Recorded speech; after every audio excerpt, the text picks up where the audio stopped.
Who cares where we gotta be? You know you'll have a good time wherever you're with me. Let's take it.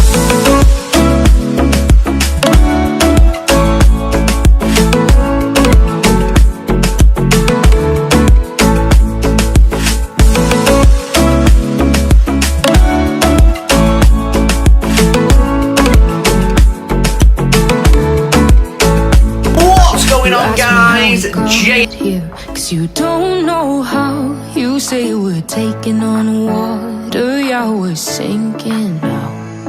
You're looking all concerned, like we're gonna drown. But we both know how to swim, no worries as we'll find out. Let's take it slow, where you go I go too. And if you hit the bottom, I'm going down with you. Let's take it slow. Who cares where we gotta be? You know you'll have a good time wherever you're with me. Let's take it.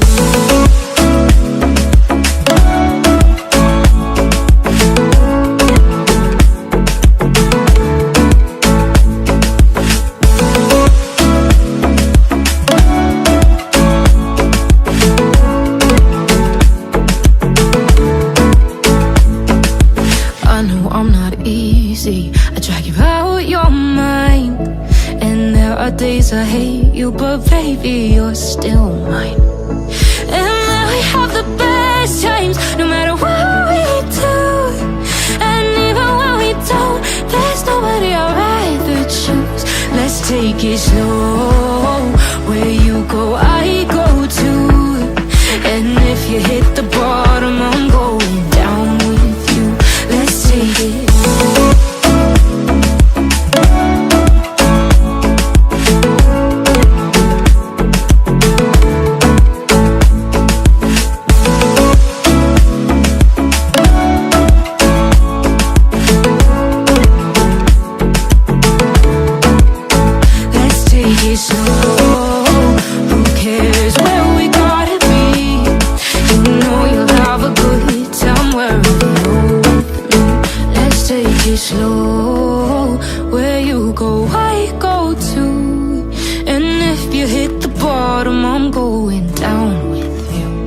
Take it slow. Who cares where we gotta be? You know you'll have a good time wherever you're with me.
Oh, would JSGC be late for his own funeral?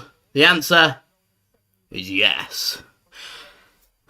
What's going on, guys? JSGC here, and we are here for another Manchester City live watch-along. We're going to be doing the live watch-along of the big Premier League clash between Chelsea and Manchester City in the Premier League. Must win this one for Manchester City, and it's must win because Arsenal have finally dropped some points, drawn at home to Newcastle, and Manchester City, they need to capitalise. Plain and simple. A difficult away game here against a mid-table Chelsea side so far who have been underperforming, let's say. So Manchester City needing 3 points here, get the pressure on to Arsenal, currently 8 points clear of us. Gives us a little bit of distance between us and a little chasing pack that we've got going on as well. So this could be a very intense game. Chelsea needing the 3 points to try and capitalise, to try and move up the table, get into a European place and try and put pressure on the Champions League places. So that's what's at stake for this game. So, before I do crack on with this live watch along, make sure, like always, if you are enjoying the content, you want to help to support my channel, then do make sure you have subscribed. That'd be much appreciated. We're now less than 200 subs away from 28k subscribers, which is the aim, so any help towards that will be much appreciated. Hoping to hit that, in the next week or so would be brilliant. So, yeah, any help towards that would be much appreciated. Subscribe if you haven't already. We've got plenty more Manchester City content to come throughout the season, including doing our daily Manchester City transfer updates, which if you haven't been checking out, then you're missing out. Go and check them out live on my channel. Also, don't forget as well, social media links. They're in the description below and also on the yellow banner too. If you want to go and follow me on my Twitter and Instagram. TikTok link also in the description too if you want to go and follow me on my TikTok. Also, don't forget as well, email in the description and also on the yellow banner too if you want to hit me up for any sponsorships or any videos or any general business inquiries. Do leave a thumbs up. You know the aim, 100 likes. We're already on to 14 likes, which is sensational. We're 86 likes away from 100 likes. Can we finally get to 100 likes? We've not had it in a little while, so any help towards that would be fab. Also, don't forget as well to let me know your thoughts in the live chat. Already seeing some people tuning in, so much appreciated. Welcome, thank you to everybody tuning in. Hassan, Alec, Dudley going for a 2-0 victory for Manchester City. Kushik tuning in from Mumbai in India. Fabulous. Where's everybody tuning in from? Let me know in the live chat. Must be very late in Mumbai, but much appreciated that you are joining me today. 1:30 a.m. Wow, game ending at 3:30. He's got to go to uni at 9. Are you staying for the whole game? That is the question.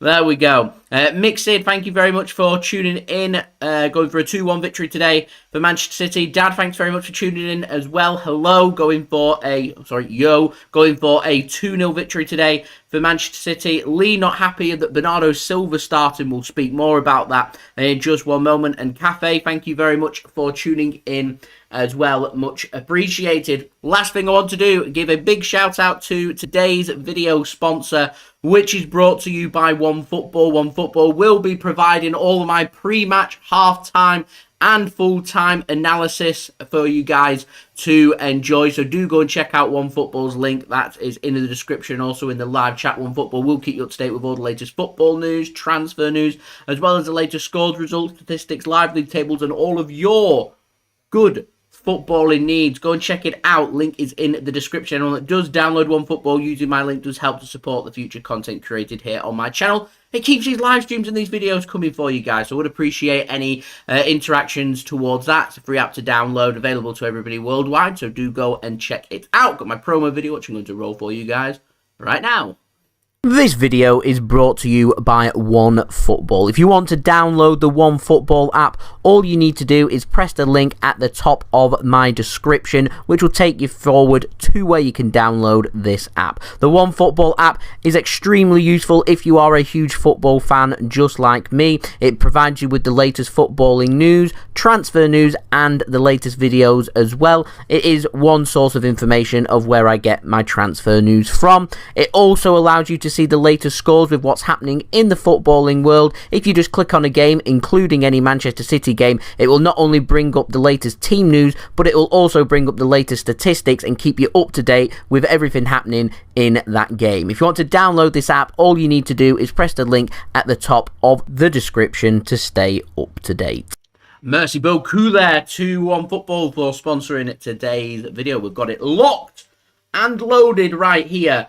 So, I'm going for a Manchester City victory today. 72% of people are going for a Manchester City victory today on One Football. 23% are going for a Chelsea victory. 5% going for the draw. I think it's going to be a close game, this one. I'll give my score prediction once I've gone through the lineups. We're going to start off first with our opponents, the home side, playing at Stamford Bridge, Chelsea. Starting with Kepa Arrizabalaga in goal. Right back Cesar Azpilcueta, left back Marc Cucurella, and centre back pairing of Kalidou Koulibaly. We once had a Man City transfer saga that lasted all summer about Kalidou Koulibaly. We finally get to see him in action in blue. Just not Manchester City's blue. And also Thiago Silva. Spoke about that defence in my preview. Decent defence.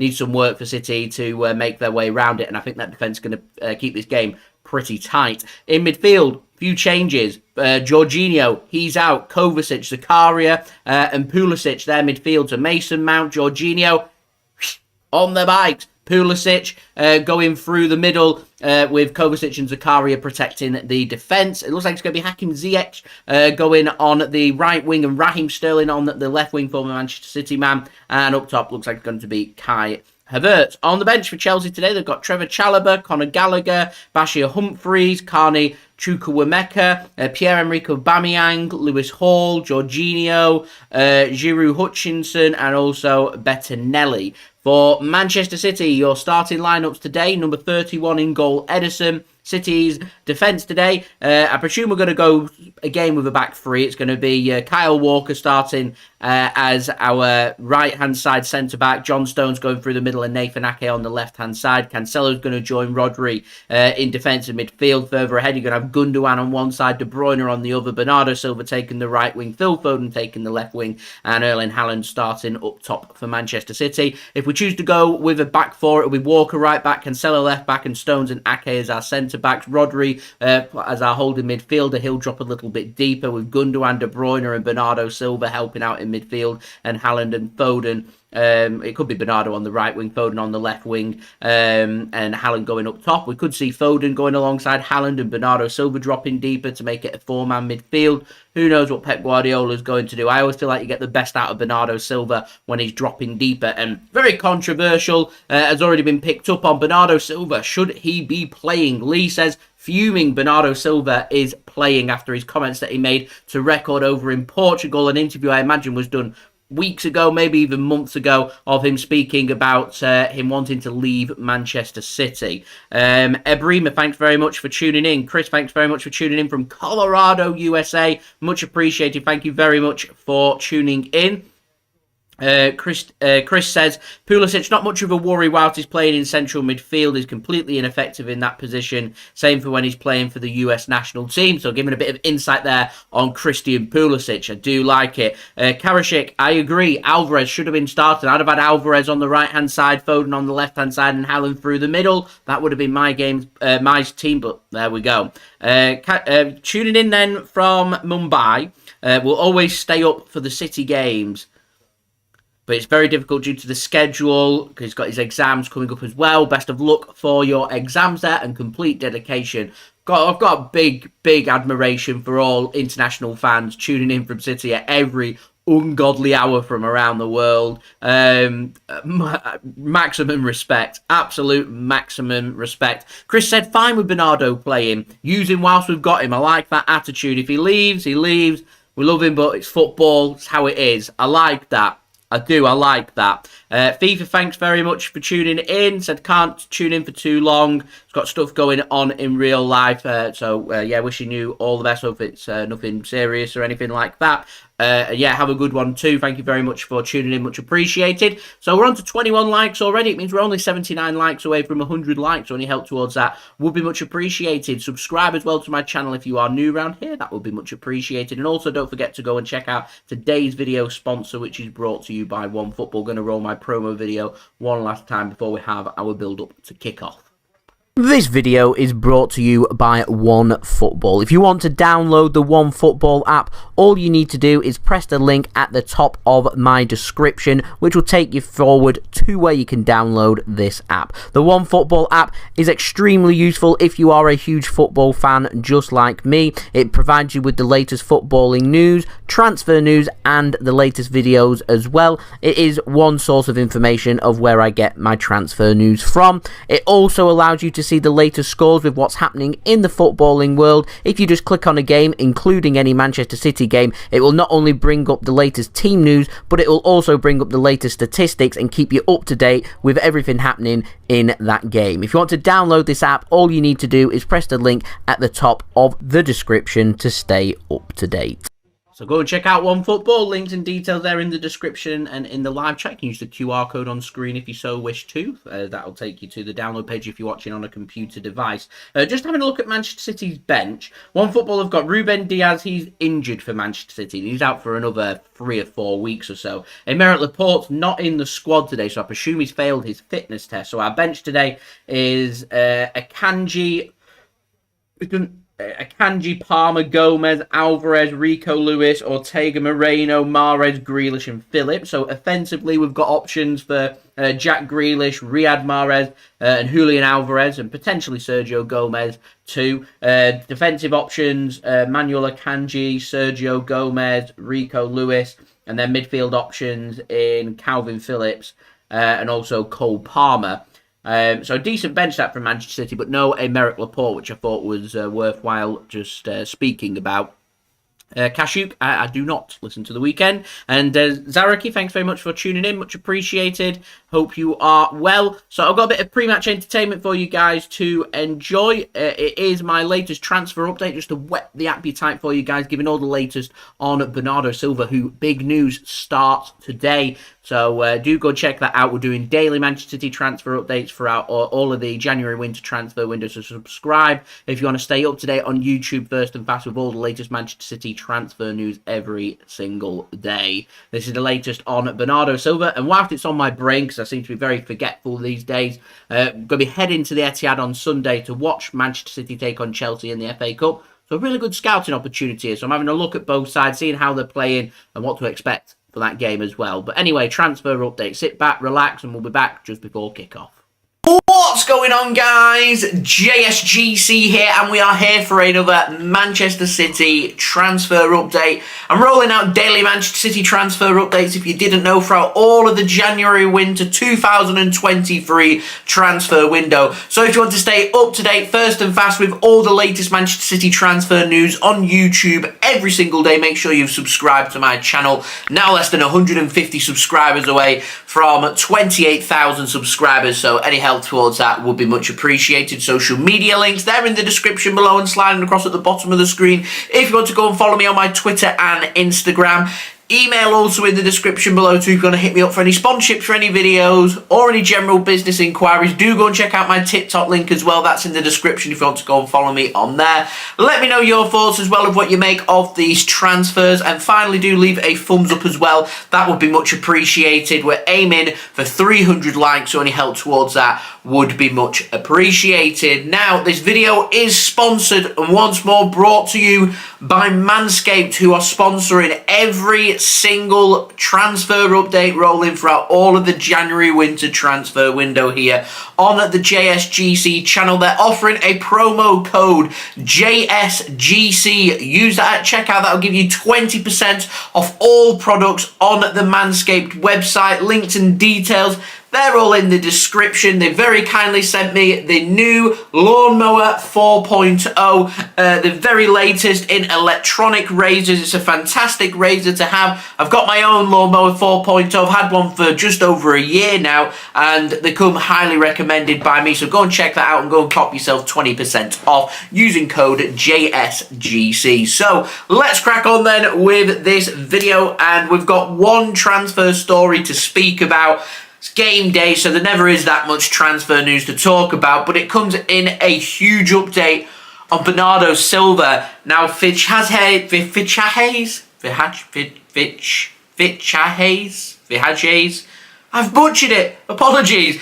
They're a company based in Spain. They've been reporting that Real Madrid, they want to sign Bernardo Silva in the summer. They want to beat Barcelona to his signature. Real Madrid believe they put a price on this. They believe 80 million euros, which is 70.62 million pounds on the current exchange rate, would be enough to sign Bernardo Silva in the summer. Now, if Manchester City in the summer, with a player that's unhappy and has 2 years left on his contract, if City managed to get themselves 70 million or over for Bernardo, I'll be very happy with that. Now, I don't want Bernardo Silva to leave. I think he's a world-class player. He isn't going to sign a new contract at Manchester City, so his value is only going to decrease. And I feel like we've got ourselves the same situation as what we had around Leroy Sané when he had 1 year left on his contract. So Manchester City were forced to sell Leroy Sané despite their reluctance to do so because they rated him, they thought he was a top-class player. And the same can be said for Bernardo Silva. In fact, I could argue a case that Bernardo Silva holds just a little bit more importance to Manchester City than what Leroy Sané did, because Leroy Sané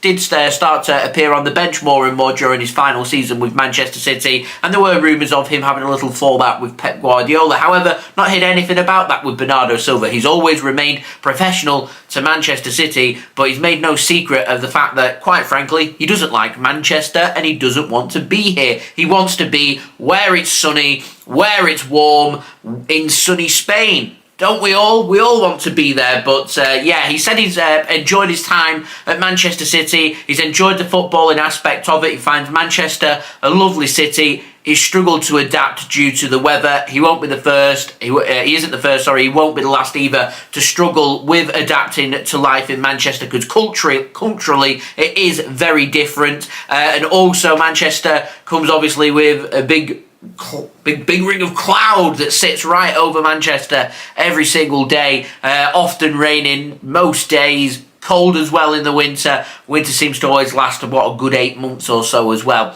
So you can understand why, if you're born in Portugal and you're coming over to Manchester, it is a lot different here than what it is to Bernardo Silva and life back home in Iberia, and that's where the unsettledness is coming from, and that's why he's wanting to seek a move away from Manchester City. And as I said, he isn't the first and he won't be the last to have this problem either. Often I find myself questioning the lack of sunshine and the lack of vitamin D and the lack of overall happiness, that when you start a job, if you're starting early in the morning, it's dark. When you finish in the afternoon towards early evening, it's dark as well. Some places people don't even work where there's windows, so you never really see the sunshine. And day after day, week after week, month after month, it can be very unsettling. It can be borderline very depressing as well. And so he's obviously misses the sunshine, wants to go into the sunshine. To be honest, I don't blame him. I want to go into the sunshine as well. But there we go. If Manchester City are able to navigate over £70 million for a player with 2 years left on his contract in the summer, then I find that's a fair fee. Real Madrid get themselves a Manchester City seasoned pro, a regular at Manchester City, a regular in the Portugal international team as well. They get themselves a high-class central midfielder, versatile as well, left-footed, could probably play on the left wing, can play on the right wing as well. Likes to drop deep too. He likes to have the freedom of midfield. He will be well suited to La Liga. He'll be well suited to Real Madrid. Let's not forget Real Madrid got an ageing midfield. Toni Kroos getting no younger, now into his 30s. Luka Modric now in his mid-30s as well. So Real Madrid might be looking to try and freshen it up and sign a seasoned professional like Bernardo Silva to ease his anxiety over the lack of sunshine and the lack of warm weather here in Manchester in the United Kingdom. So that is a situation that could well prevail. I'm wondering if there's going to be any more interest from any other teams. Barcelona, through Laporte, their president, has also confirmed that Barcelona, they cannot price match Real Madrid's apparent 80 million euros that they're willing to offer for Bernardo Silva. So that's seemingly ruling out Barcelona, unless Bernardo Silva was to become a free agent or City were to put Bernardo Silva for sale for a very cheap, affordable price that could be negotiated through instalments. Then I imagine it wouldn't be Barcelona where Bernardo Silva will end up. I'm wondering if PSG might be interested, might be quite interested. Paris's weather isn't too dissimilar to the weather that you find on the southern coast of England, as it's not too far away. So I reckon Bernardo Silva will be angling towards a move to Spain, and I think he'll be fairly happy with a move to Real Madrid. I don't think there's any secret that Barcelona would be his desired place, by the sea, next to the beach, nice and sunny, nice climate as well. It's in Iberia for him. I think that would have been his preferred destination, but I don't think beggars can be choosers right now. Barcelona aren't in the position to sign Bernardo Silva. Real Madrid may well be in the position to sign Bernardo Silva, and if they give us £70 million, there's £70 million, a huge chunk towards City, bringing in a fresh, young central midfielder, a homegrown central midfielder. You know, one of them big prospect teenagers that we've got growing on the international scene that's doing very well at Borussia Dortmund, like Jude Bellingham. I'll be putting all that money towards that in the summer. So there we go, that has been the video. 80 million euros, that's the value we're looking at. Are you happy with that, Blues? Let me know in the comments below. Leave a thumbs up as well if you do enjoy this video. 300 likes once more is the aim. Subscribe as well. Daily Manchester City transfer updates coming for you guys to enjoy. So make sure you've subscribed to my channel if you haven't already. Also, don't forget as well, social media links. They're in the description below and sliding across at the bottom of the screen if you want to go and follow me on my Twitter and Instagram. Email also in the description below too if you've got to hit me up for any sponsorships for any videos or any general business inquiries. TikTok link also in the description. Go and follow me on there. That would be much appreciated. And finally, a big shout out to today's video sponsor, Manscaped. Remember, go and use code JSGC at checkout. We'll give you 20% off all products on the Manscaped website, and you can also go and cop yourself the new Lawnmower 4.0. Go and check it out. Links and details, they're in the description, and I'll see you all again later on this evening. Live watch along of the Man City-Chelsea game from Stamford Bridge. Big game in the Premier League. I'll see you then. So I've been JSGC. Thank you everyone for watching. I hope everyone is safe and well. Peace. Ciao for now.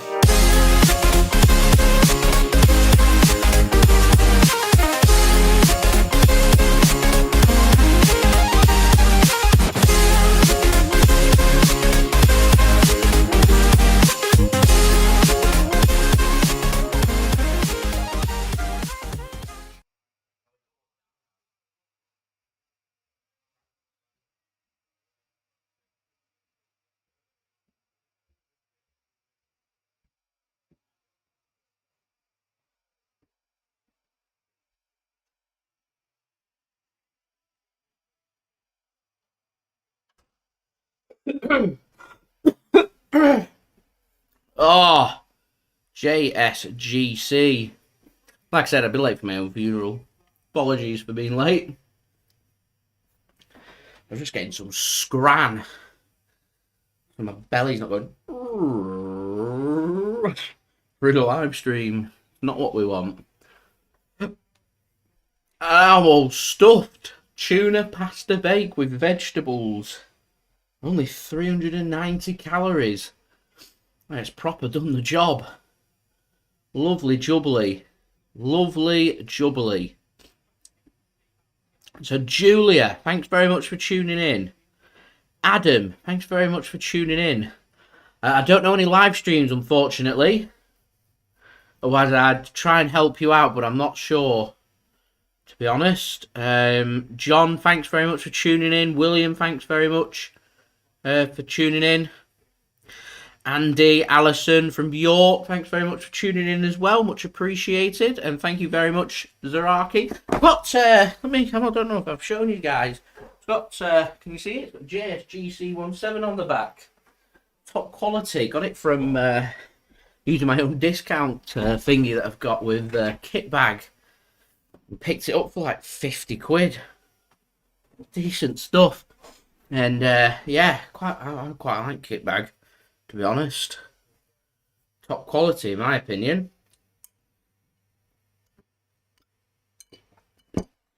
Ah,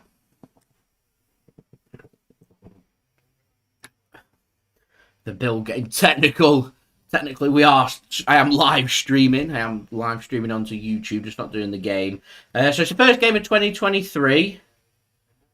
Players gathered in the centre circle. I'm not sure if they'll have a minute applause or a minute silence or the purpose for this. I've not been listening, I'm afraid. Someone might be able to clarify in the comments.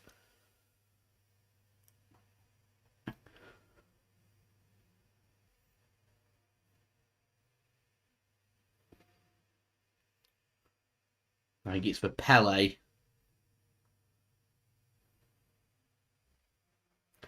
Yeah, it turned into a minute's applause. The only player, it's mesmerising, the only player to win 3 World Cups. Winning it, I think, at the grand old age of 16 years old. Most professional football players aren't even lucky enough to win the World Cup just once. You're a select few just to win it once.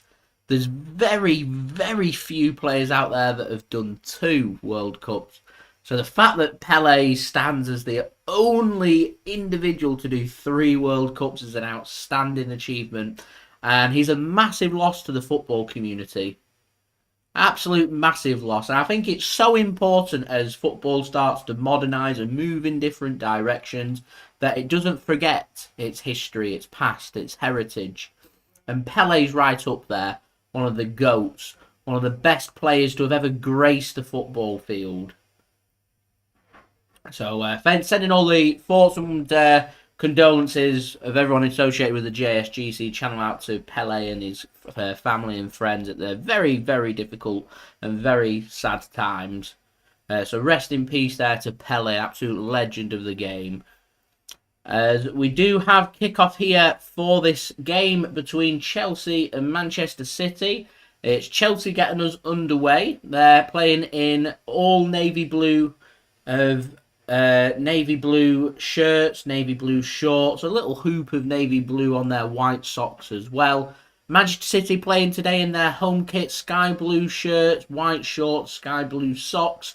Manchester City attacking from left to right with Chelsea attacking from right to left. Early goal would be really nice. Early pressure put onto Chelsea would be really nice. It's a very stubborn, difficult defence to break down. Koulibaly, Thiago Silva, Cucurella, Azpilcueta. It's a solid team that Manchester City need to be very careful of. It's a brilliant bit of dispossession there from Ilkay Gundogan. He finds Kevin De Bruyne, who, let's not forget, he's facing his former team, loves a goal against Chelsea, as well as Raheem Sterling for Chelsea, playing against his former team in Manchester City, a summer transfer. So we're welcome. Thank you everybody for tuning in. Seamus, hello. Thank you very much for tuning in. Goodman as well. South Africa in the house. We like it. Thank you very much for tuning in and choosing the JSGC channel for your coverage of the live watch along of this Premier League big clash. Repeat of the 2021 Champions League final. Chelsea taking on Manchester City. Hopefully Man City will fare a little bit better today than we did in that day back was it end of May, early June? I can't remember. I think it was end of May 2021. Here is Nathan Ake bringing Manchester City forward on the left-hand side inside the Chelsea half. He opts not to put a ball into the box. Rodri's been instructed to put the ball out for a throw-in as Raheem Sterling is down. He's gone on the right-hand side for Chelsea. Excuse me. The Bill, thank you very much for your kind comment there. Enjoys the watch-alongs that JSGC covers, so thank you very much for that. Much appreciated. Excuse me. And John, you're very much correct. Pelé's won more World Cups individually than most countries have in the world. Combined, he's got more World Cups than what? England, Spain, Portugal.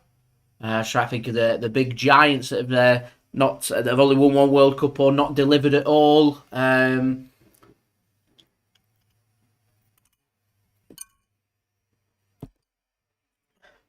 Who else can we chuck in there? Belgium will chuck in there. And combined, he's won more. It's incredible. Absolutely incredible. Excuse me. He has won more than France. Have Germany not got 4 World Cups? And the Bill going for 5-0 today to Manchester City. I'm going 1-0 City. De Bruyne second half, my score prediction for today. And certainly is the Ashes this year, John. I think we've got a test series with Ireland first. I keep getting adverts sent to me via email. Not too sure I'm going to be watching any international cricket live and in person. I'll probably be checking it.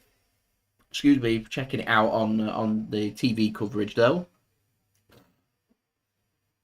Estonia. Got to love it. I'd love a little trip to Estonia. Looks class. Does look class. So City, so they are going with back three. Stones going through the middle. Walker on the right hand side, and that's a cracking ball over as Foden hooks the ball in and cleared by Thiago Silva. So it's looking like Nathan Ake on the left hand side. John Stones going through the middle. Kyle Walker at the right side of centre. As Raheem Sterling's... Is Sterling going to have to come off? That's Sterling's day done. It is Sterling's day done. And Pierre-Emrick Aubameyang is going to be coming on. So an early change for Chelsea, injury force there. Raheem Sterling's game is done. His return against Manchester City is short-lived. It's 4.5 minutes long.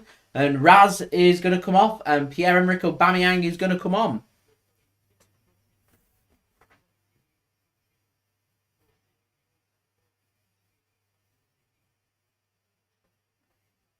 Excuse me. So 5 minutes in, no early opportunities created as of yet. The Bill tuning in from Sydney, Australia. I like that. The Bill not a fan of the T20s, more of a fan of the ODIs. On the international stage, I'm much more of a fan of the ODIs than I am of the T20. But domestically over here in England, I'm a very passionate Lancashire fan, and domestically we love the T20. Lancashire only won the T20 once, but we normally make it to what we have finals day over here, so quite successful when it comes to the T20, just not quite getting over the line. Very passionate about cricket and T20 cricket, but you can't beat a good old slog of the ball. Over 5 days, Test cricket, we have county championship games over here lasting 4 days. Yorkshire being relegated for Lancashire fans, it's absolutely hilarious. There is a lot of cricket to be covered. The season over here goes from April right through to the end of September. A long period of time for a summer sport. And they just seem to be cramming in more and more and more, to a point that the calendar's full, and when they wanted to put more cricket in, like the make way for the 100 and things like that, they're on about taking games away from the domestic sides, which stinks, in my opinion. There we go. Andy says 5 for Brazil, 4 for Italy, 4 for Germany, 3 for Argentina now, 2 for France, 1 for England, Spain. Has Uruguay got 2? 1 or 2? I thought they had 2. I'm not sure if Mixid's in the chat. Mixid would be able to correct me if I'm wrong. Anyway, the reason why we're off topic, there's not really much happening in this game. City been a bit sloppy in possession. Chelsea have tried to come forward, and then they've been sloppy in possession. There's been a couple of niggly little tackles going forward, and the main talking point really is Raheem Sterling's gone off injured. Here's Joao Cancelo on the right-hand side. He gets the overlap of De Bruyne, uses De Bruyne, he sells him short though, and Cucurella puts it out for a throw.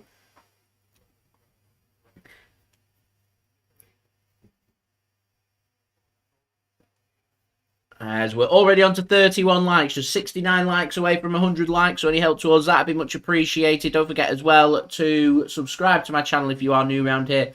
Press that red button, press the bell and put your push notifications on. And also don't forget to go and check out today's video sponsor, OneFootball, link in the description, also in the live chat.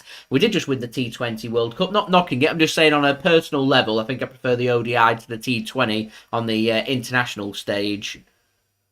Ashley, what do I think of the darts world final? The World Championship final. We love a trip to the Ali Pali every year to London to go and watch the darts. We nearly saw a 9 darts, so we saw 8 perfect darts from Dirk van Duvrode. And he missed double 12. And we did get to see our first 9-darter of the World Darts Championships for this year. It came from Michael Smith in what's been described as the best leg of darts ever. It is the best leg of darts. 18 darts thrown, all perfect, bar 1, with Michael van Gerwen within, a few centimetres of the double 12 and taking the leg, and Michael Smith punishes with his own 9-darter. You cannot beat a leg of darts like that. It's mental. Wayne Mardle on commentary going crazy made it even better. My only downside is normally I'd be watching the darts and watching it live, but I was busy on Tuesday evening, so I got to watch it on social media instead, and I'm devastated that I didn't get to see that live. But anyway, that's how it is. The Bill, unsubscribed from the City channels, calling you by the real name. The Bill. The Bill. I like the name The Bill as well. It's decent. It's cool. What do you mean, how much is the bill? What's going on? My watch is talking to me. Stop. Okay, I've not got used to this watch. Still getting used to it. Ah, funny. John, with is it Damar Hamlin, who took an impact on making a tackle in the NFL, and I think it's caused damage. From what I was reading, they said it had caused damage to his lungs. There's been no neurological damage to Damar Hamlin's brain or any of his capacity. I presume he's in an induced coma, but his heart had completely stopped. He'd gone into cardiac arrest during the Bills game with the Cincinnati Bengals, and it's absolutely mental. He's only 24 years old. He had to be resuscitated twice, and he's not out of the woods yet, but the early indications are it's looking more positive for Damar Hamlin. So, as mentioned before, all thoughts and well wishes of everyone associated with the JSGC channel go out to Damar Hamlin's family and friends, and to wishing all the speedy recovery to Damar Hamlin. Hopefully he'll be back in competitive action soon. Impact Sport, the NFL, been in a lot of bother this year. Concussion rulings that they've got stink. We've seen somebody make a tackle and take an impact hit, and their heart stops. So the safety in the NFL needs addressing. Definitely, as Cancelo centralises himself, and Kalidou Koulibaly is in the right place at the right time to level that one clear. First 11 minutes, 0-0 here between Chelsea and Manchester City. City fans always in full voice. A fair effort to the City fans that have headed down to Stamford Bridge today. Sold out on season ticket sales. Keeping my eye on it, but sold out on season ticket sale, and with train strikes and everything going on, I think 1 in 5 trains have been running. Fair effort to everybody getting down to London and back. The train's an absolute mess, making it a bit of a nightmare to travel around the UK right now, which is, if you're watching any of my vlogs, if you watch any of my earlier vlogs, you'll see probably 90% of the time we're travelling around via coach or train, whereas over the last 12 months or so, the trains have become unreliable, and because of that, we're taking up driving to our neutral games that we visit, or our away days and things, because it's just more efficient, and it helps us get from A to B more reliably than what the trains are right now, which is a great shame because I love travelling on the trains.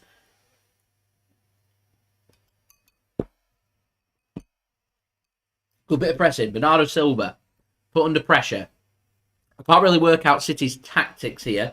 Joao Cancelo seems like he's going more on the playing more as a right midfielder rather than centralising himself or playing defensively. I think we lack a bit of a right winger.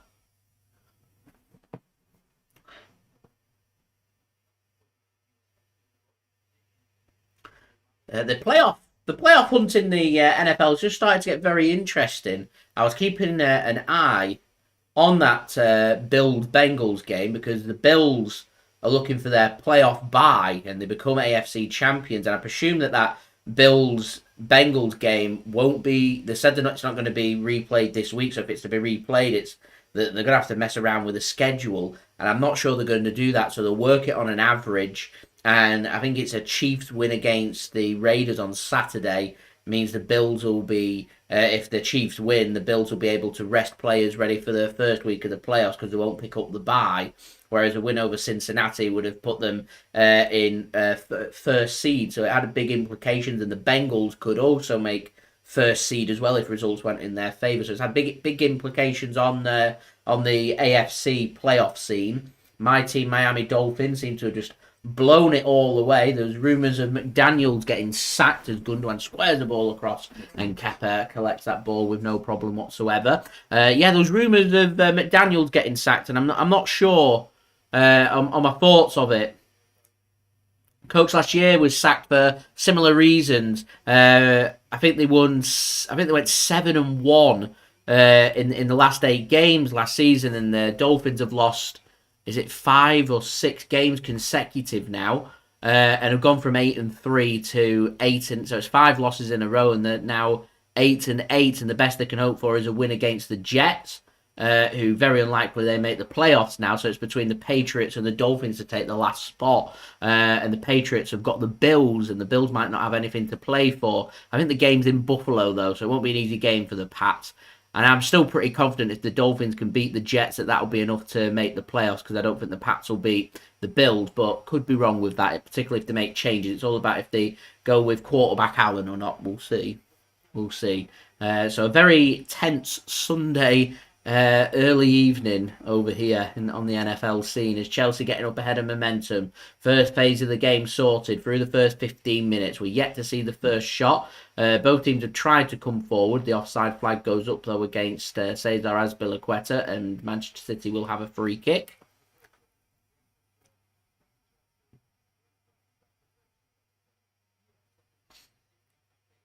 They do have to try and feed Haaland in. Haaland not really seen much of the ball as of yet.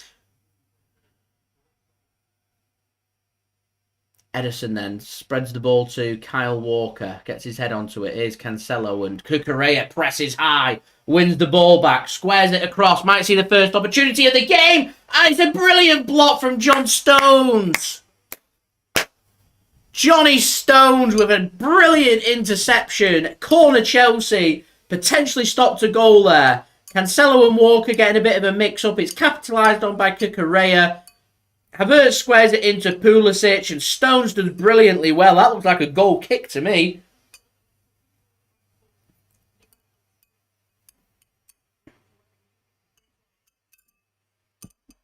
Corner given. Looked like a goal kick.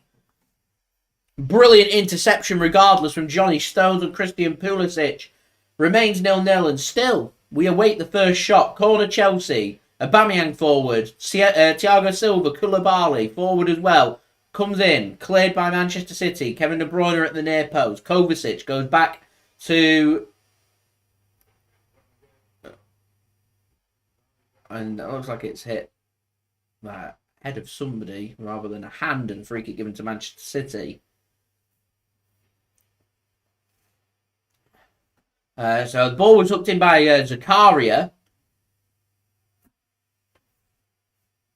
I think it was Zakaria.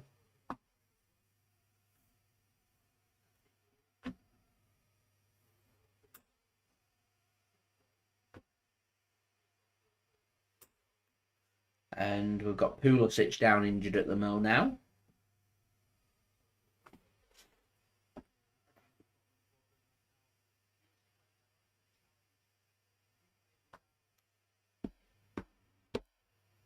It was a corner to Chelsea before. Good interception that by Johnny Stones.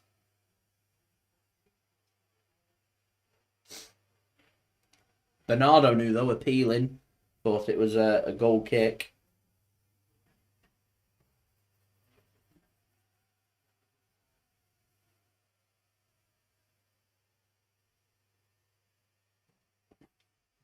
Chelsea's new signing, Benoit Badiashile. Signed from Monaco today, and he's on a contract until 2030.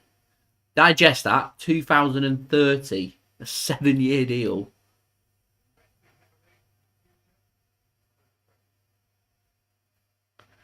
The bill, I'd love to travel to Australia. If money was no object to me, I would happily spend the summer down under. Happily.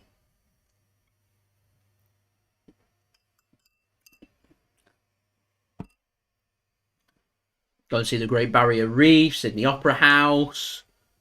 There's Rock.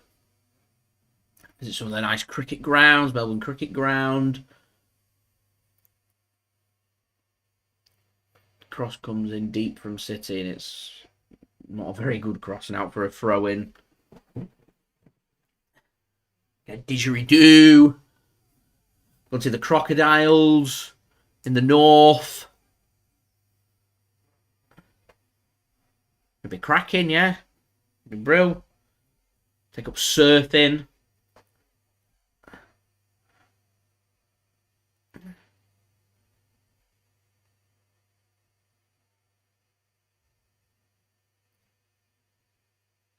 Oh, I wish a break from my winter. You're making me jealous. What's it like, Australian weather in December? I know January way.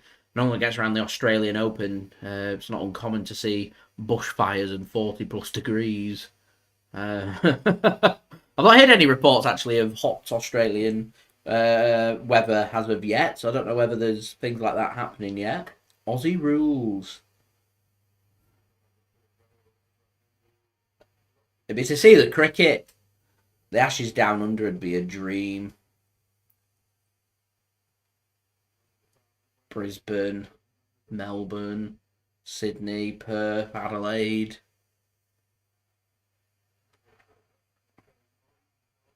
Last 4 years have been wetter summers.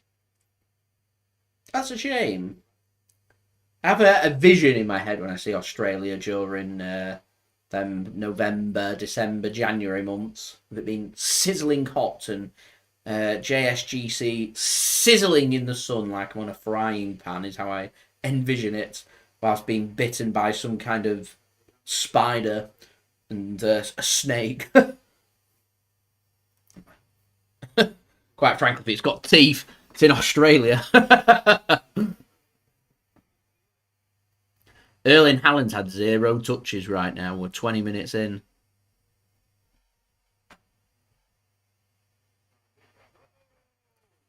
Oh, Haaland had a touch. Nice, Haaland's had a touch.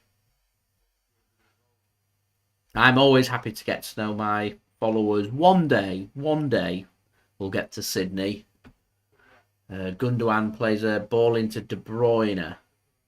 Here is Cancelo on the right-hand side. Can he get a ball in? He's beaten Cucurella and he's allowed him to get a cross in.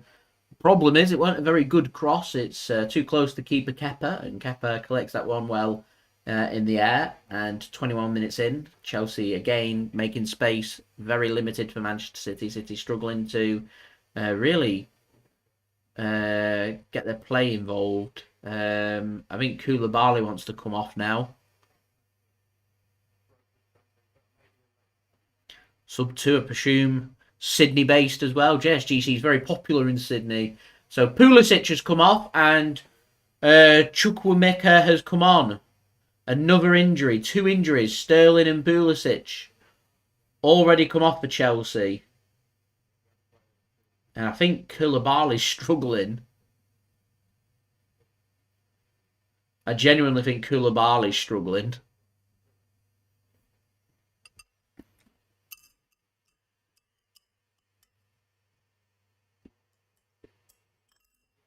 Although he might just be struggling with his boot.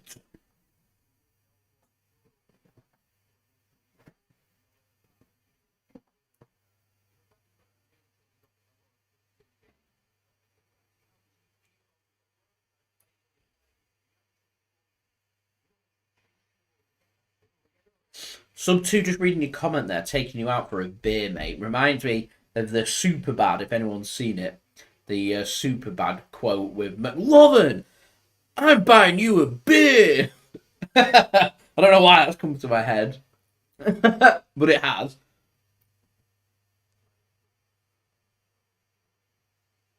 Nice, McLovin. I can't remember why they said that. What did McLovin do?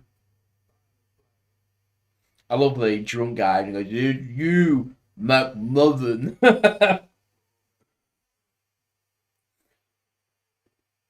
Oh, it's a brilliant film. I have to watch that this weekend. Even though I saw it about 2 or 3 months ago. Too good not to rewatch.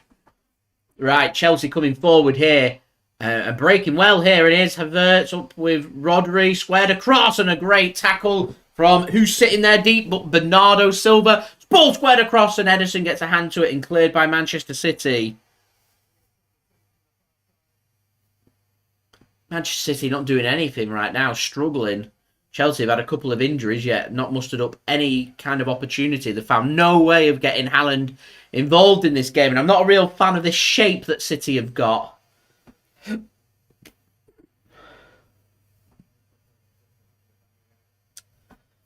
I mean, it looks like we want to go with, dare I suggest, a 5-3-2 might work a little better for Manchester City here.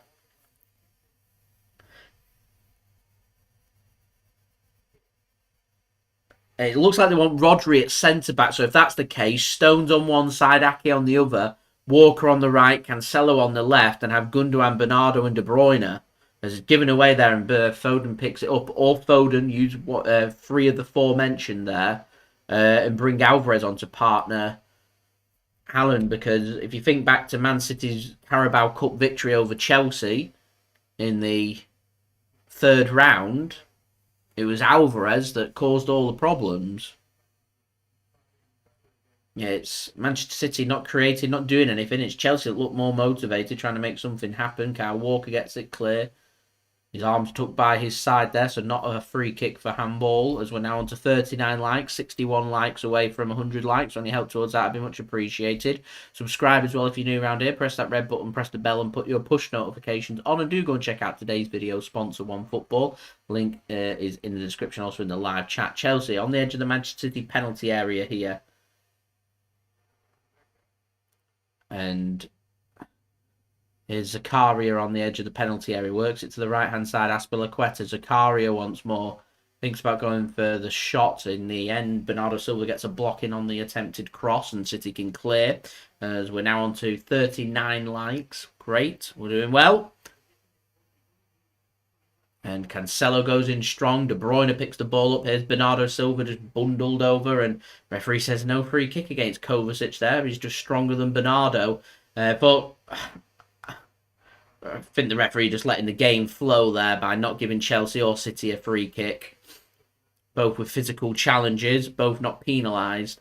Here is Azpilcueta then. I'd say Chelsea have been the better team over the first 26 minutes. Bit for Man City to ponder.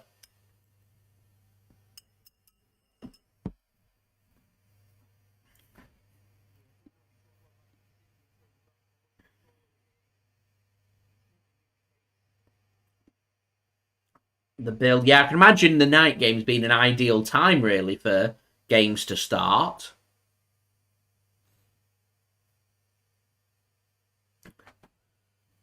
With the time zone difference.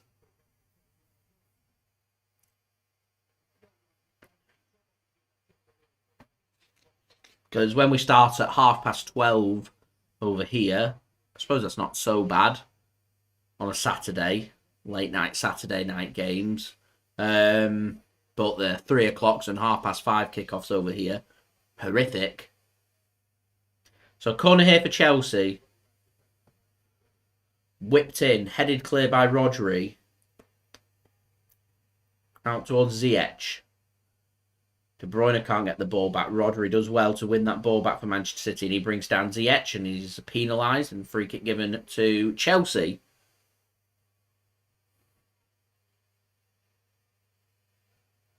Sydney, 11 hours. Ahead of the UK. A lot of hours. You're 11 hours closer to the weekend than we are. There's another way of looking at it. So towards the end of the week, it's brilliant, but you're also 11 hours closer to the weekend ending.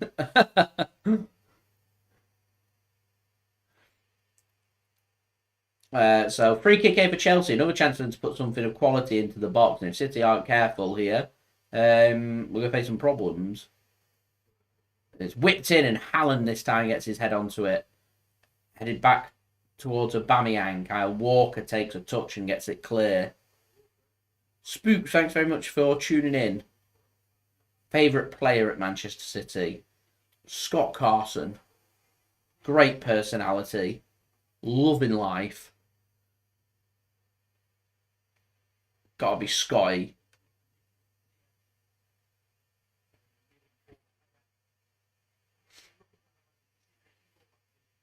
So, Bernardo's sitting in a deeper role. De Bruyne's more acting as the second striker. It's Foden on the left. And Cancelo on the right.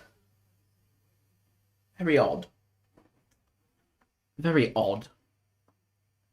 Sounds disjointed and looks disjointed. And the way City have played first 29 minutes has felt disjointed too.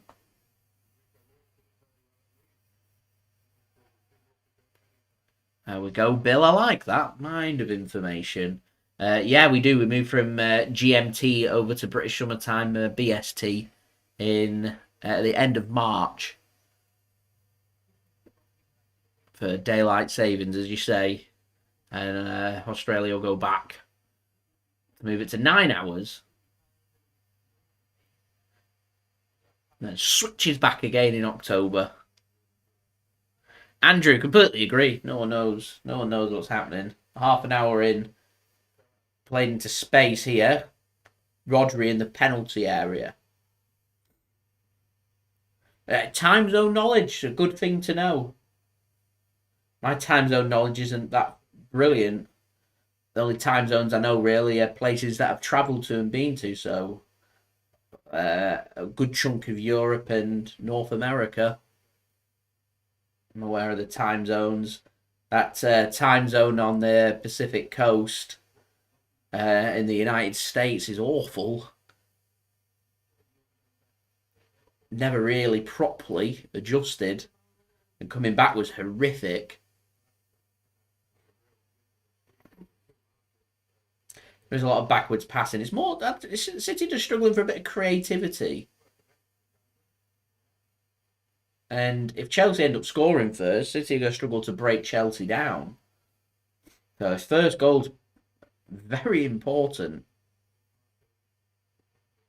Cancelo up against Cucurella, squared across, and it's the knee of Koulibaly, who seems to be walking fine now. His boot seems to have made the difference. And into the hands of Kepa.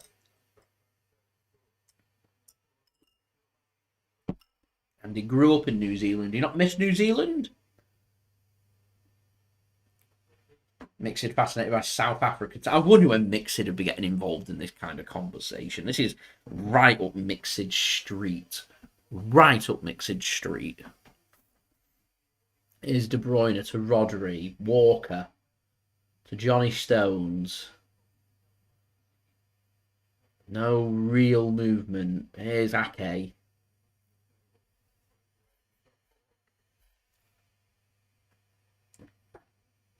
Stones to Walker. De Bruyne goes to Bernardo. Here is Ake now. To Gundogan. Good threading through of passes this for Man City. De Bruyne heads it towards Haaland. He can't control it. Gundogan can have a shot. And wide. First shot comes in.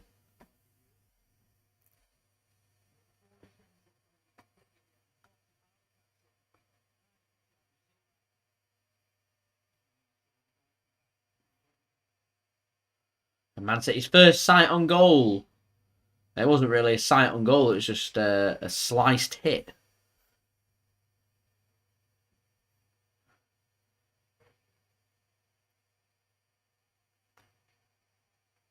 Not been the most entertaining of 33 minutes. That is for sure.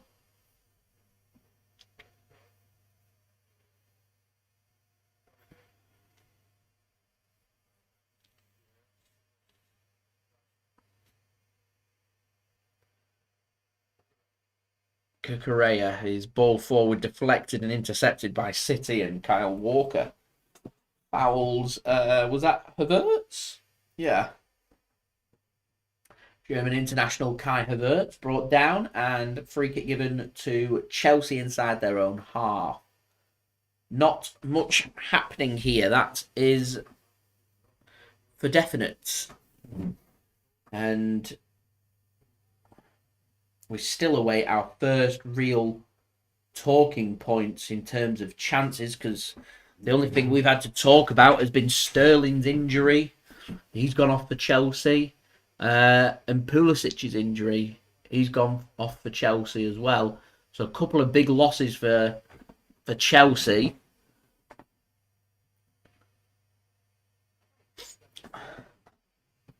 And nothing to report for Manchester City. Absolutely nothing. Stones then to Bernardo. Does well under the pressure of, I think that was Aubameyang. Walker can break forward here. Here's Bernardo to Cancelo. Bernardo once more. Cancelo nearly threads one into De Bruyne. Cucurella, though, gets a foot to it. And out for a throw into Manchester City. Here is Kyle Walker then to take. He lobs it at the head of Bernardo Silva. What on earth is Kyle Walker doing there? What on earth was that throw-in then? Given straight away to Chelsea. Nearly took Kyle Walker's head off.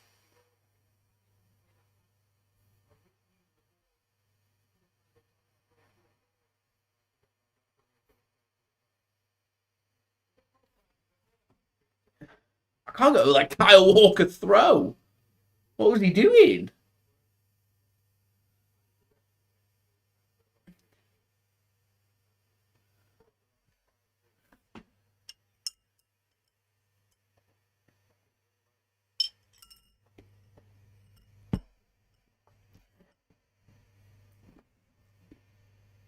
Anyway. Odd.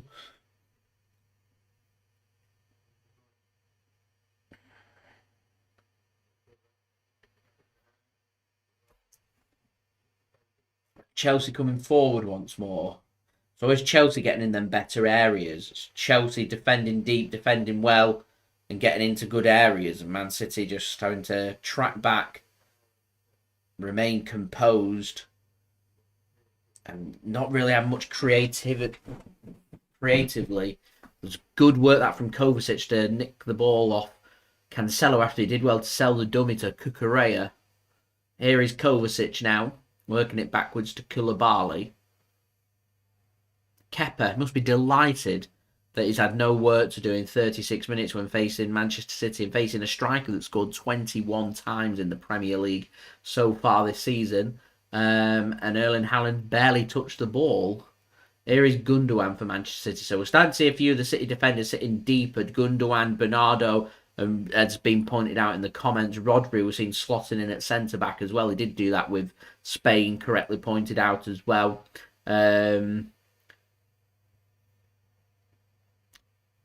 Which is why I was referring before to the 5-3-2 formation, potentially, if City wanted to go down them routes, because it's almost like De Bruyne is acting as Manchester City's second striker, sitting behind Haaland, but it's not really threaded up or worked it too well, and I'd almost be tempted, dare I suggest, De Bruyne coming off and Alvarez coming on. That's a great turn of the ball from Gundogan, gives it to Haaland, first sight on goal, and it's wide!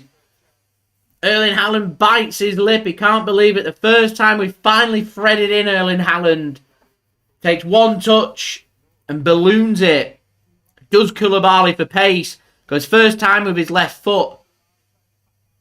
And my only surprise is Haaland doesn't get it on target.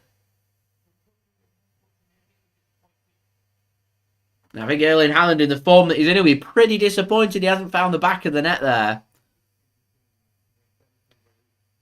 The cactus has, unfortunately, succumbed to the winter.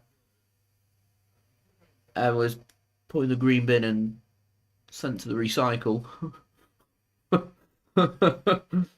It started to get white spots. I think I might have been overwatering it, even though I've not watered it in a while. I tried to avoid giving it water, but it turns out cactuses don't really need any water at all, and I could have really gotten away with watering it once every few months, really, rather than feeding it every month, which was what the recommendation was. It was all just water. It just developed white spots. As soon as you prod it, it was just like jelly. And yeah, 2 of them died. I had 4, all into one. 2 of them died. 2 of them were okay. And then the next 2 went about a month later. Gone. Unfortunately. Don't know if I'm going to get new ones either. Got the pot and everything just down here. Very sad. Off camera, I have my bonsai over here. I would have that because it's my bonsai is stunning. Let me show you my bonsai because it's my pride and joy. I absolutely love my bonsai that's right next to me. So I just need to make sure you all get a good.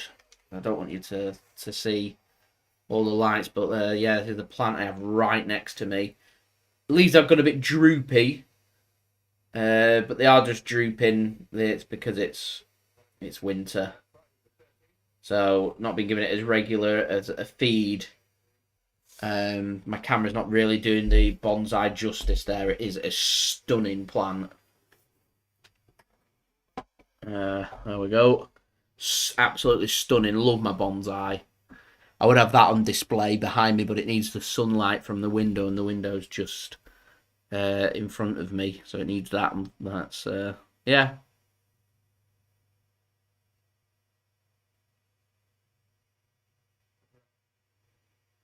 Yeah, boy race. I think overwatering's what the spots were. As I said, I was just going off the manual on the instructions on the cactus to give it a watering, a feed every month. They recommend, I think, 2 weeks in the summer and 4 weeks in the winter. It's been all right in the summer. It's got to the winter, and I've moved it to every month. And it's succumbed, unfortunately. There we go. We move on. still got my bonsai, but honestly, I like my cactus, but bonsai is my love of my life. The plants right here. Talk to it. Is Chelsea breaking forward? Bit of danger and dealt with by Kyle Walker. Do you know what? This game's crying out for Man City needing a bit of a break. We need a Jack Grealish to be buying them free kicks. City have just been sloppy in possession. It's been very poor from City. I forgot Phil Foden was playing. De Bruyne and Foden have been incredibly ineffective. Cross comes in from Chelsea. Just beyond Pierre-Emrick Aubameyang from Hakim Ziyech. Good ball in. Caught by Ederson. Very Takeshi Castle bonsai. I think they are Japanese bonsai trees. Leaves, they're not dangling off. They're not going to drop off the leaves. They're just drooping. But the drooping, sometimes it can be exposure to sunlight or not exposure to sunlight. Watering and things. The winter. Getting exposed to crisp air. I mean, the soil looks pretty good. Nice and fertile. A bit dry. I'll give it. I don't want to overwater it, so I'll probably give it a watering when it needs it. And I've just clamped down on moving it from summer to winter, kind of watering. Seems all right. Surviving. My aim is just to try and get it get it through winter. I'm not seeing any spots or anything. It looks pretty good. I should probably get it some kind of humidifier. It would be good in a greenhouse, but I don't have a greenhouse. So my aim is to get it through winter, losing minimal leaves. And I'm going to prune it. And we're going to get it to blossom, I hope, in the summer. Through spring and summer. It's the best time for the bonsai. Gets a bit warmer.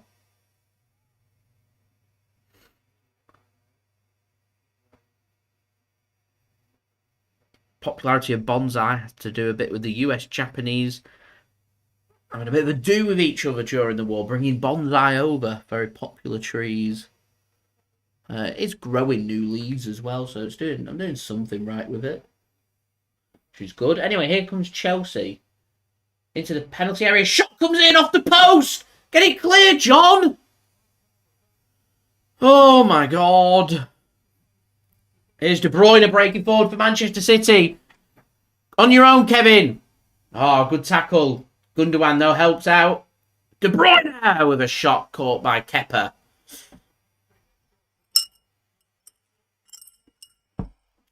game comes to life.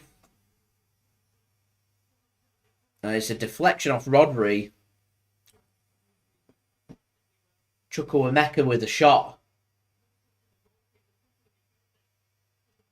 And onto the post. Well, that close to finding the opening goal.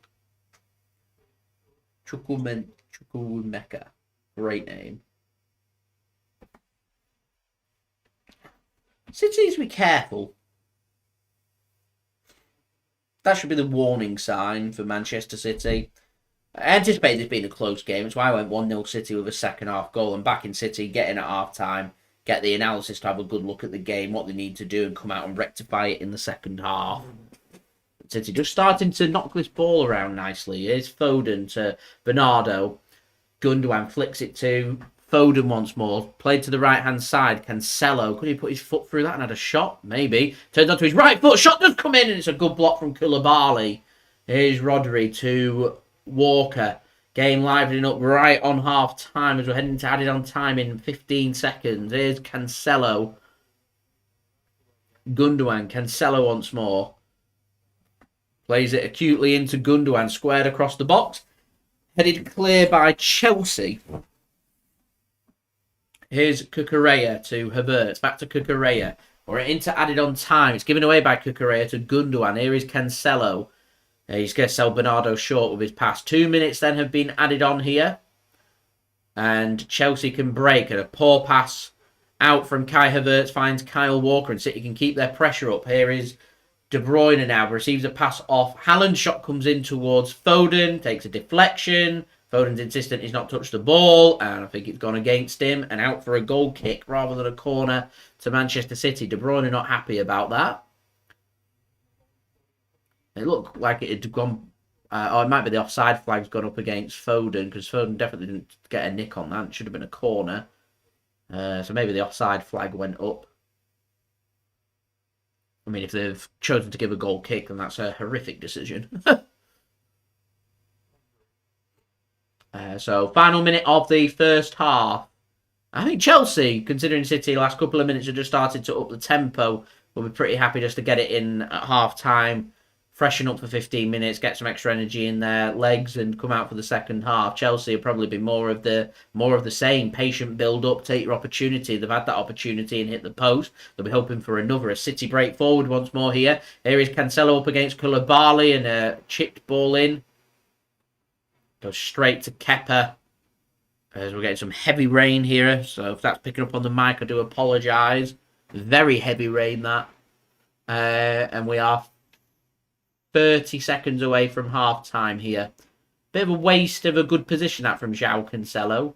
Rodri wins the ball in the air against Aubameyang, and Foden can come forward in what might well be the last chance then of the second half. City just knocking it around, though. So I imagine the referee will be inclined to blow the half-time whistle in a second, and he will, and that will be half-time here at Stamford Bridge. Chelsea 0, Manchester City 0.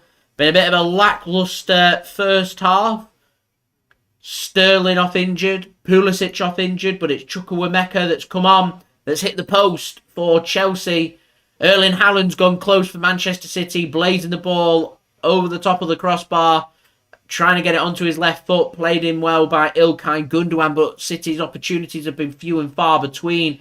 Chelsea sitting tight, limiting space for Manchester City, and Manchester City struggling to blow the house down. And it could be one of them games again at Stamford Bridge where the game could be determined by something like a set piece.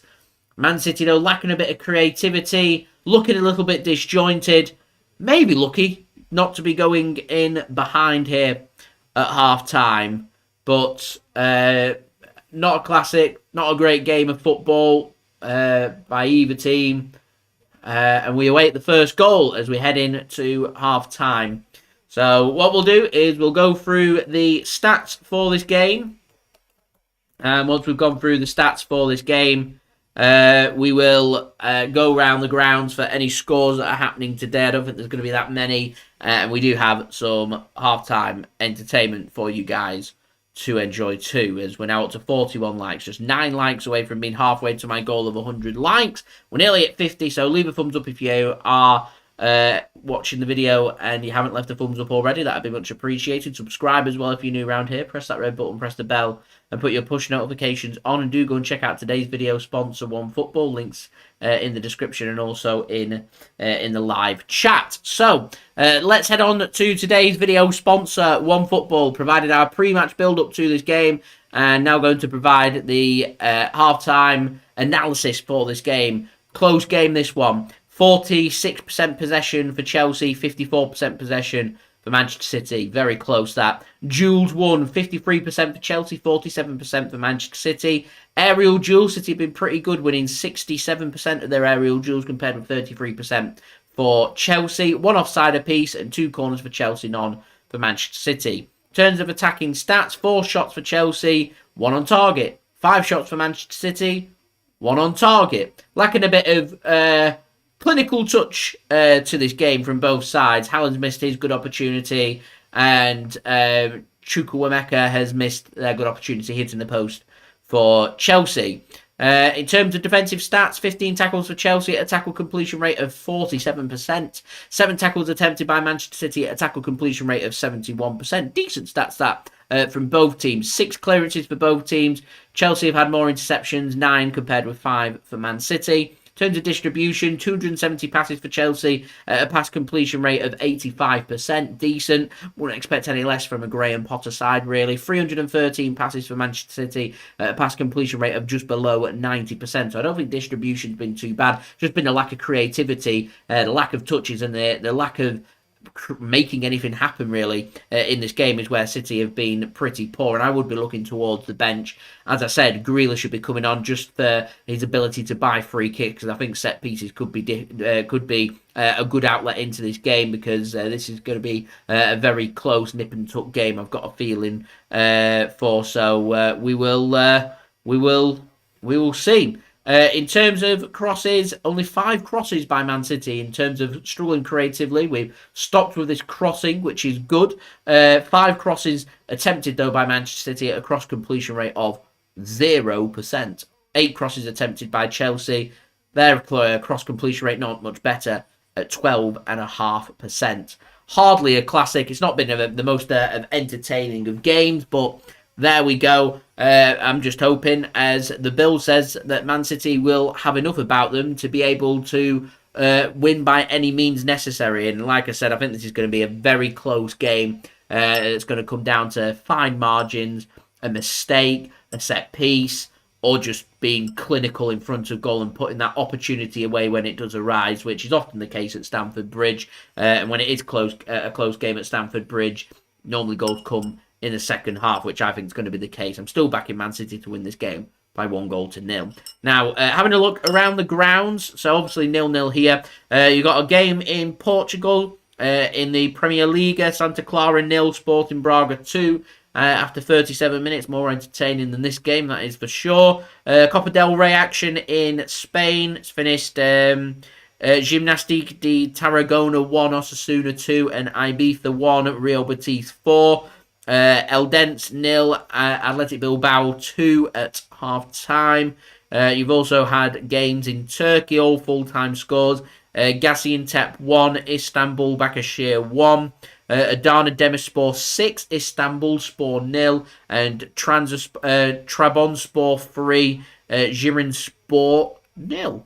There we go. This is the final action of the festive break of Premier League football. After this game, it will go on to FA Cup football, followed by, for Manchester City, a game against Chelsea at the Etihad Stadium in the FA Cup third round. We will then be in Carabao Cup action in midweek, taking on Southampton, a struggling Southampton side looking for a bit of confidence, and will look to try and use the Carabao Cup as a good reason to try and make that happen, with City in action on Sunday for the Chelsea game and Wednesday against Southampton.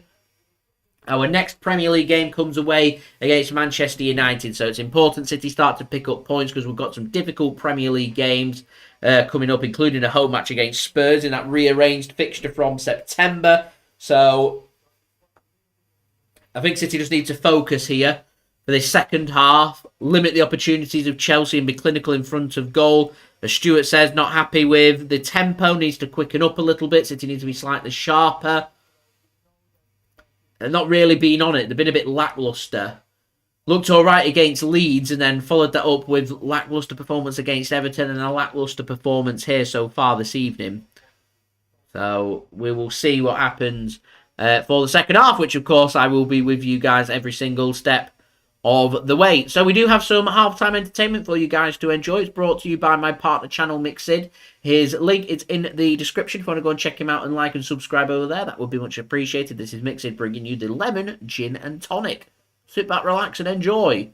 Well, what's going on, guys? Mixid here, back again for another cocktail video. Halloween may be over, but we'll be starting to run into Christmas. So I just want to show you this nice cocktail. It's a nice classic gin, and I just want to show you this lemon gin that I bought.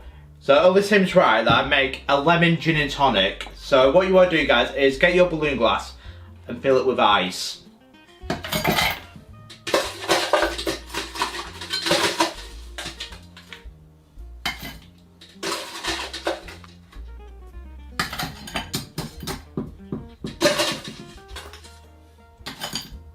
What we're going to do next is putting our lemon slices into the balloon glass now.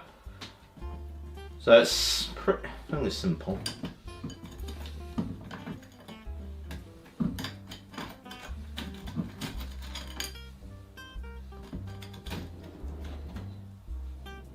So all we're doing is just making room, really, just make it nice and presentable for the cocktail.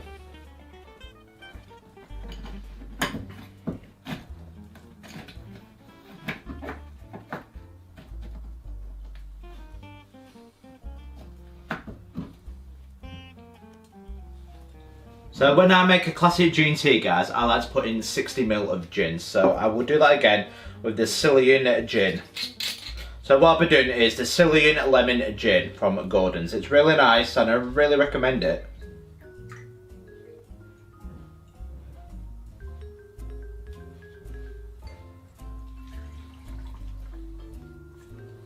The thing that really makes a gin and tonic, guys, is the quality of the tonic water. If you don't like tonic water, use lemonade or soda water, whatever your preference is. So I know it's not for everyone. It is a unique taste with the bitterness of the tonic water, but I like it. And it makes all the difference of a gin tea, the quality of the tonic or lemonade. Now what I'm going to do now is just spread the lemon slices about.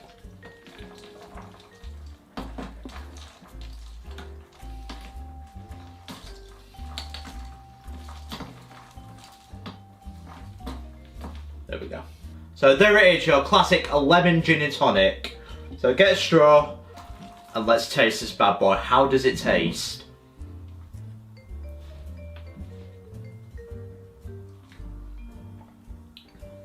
Oh, beautiful. Like with any gin and tonic, like I said, it's the quality of the tonic water. You just can't go wrong with Fever Tree. I just love Fever Tree. It's a nice quality tonic water, nice and crisp, and it's just beautiful. I really rate it. If you do like your tonic, go for Fever Tree. There's not many they can beat it with. It's just so crisp and refreshing. It's a beautiful sour taste. I just love it.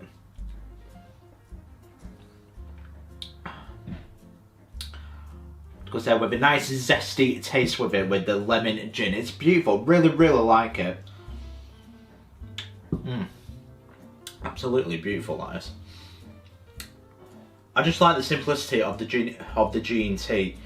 I'd give that a banging 9 out of 10. I just love my gin teas. I always have a nice bitter taste, but nice and crisp with a nice zesty taste of the lemon. Absolutely perfect. Beautiful. I really recommend it. But do give me your thoughts in the comments below, guys. What is your favourite go-to gin and tonic? What do you like to have yours with? Let me know in the comments below. What do you like? How do you like your gin tea? But I've been Mixid, guys. Don't forget to like and subscribe to Mixid for more cocktail videos like this. As my next cocktail video, guys, will be my take on the weekend martini. As I've been experimenting over the last week, and I think I finally got it right from the Blackpool Bistros. I finally got the cocktail recipe right. It is a quality gin cocktail, and I can't wait to show you guys that one next. It's absolutely beautiful, so do stick around. But I do appreciate all the support, and I will see you guys for the weekend martini. Cheers.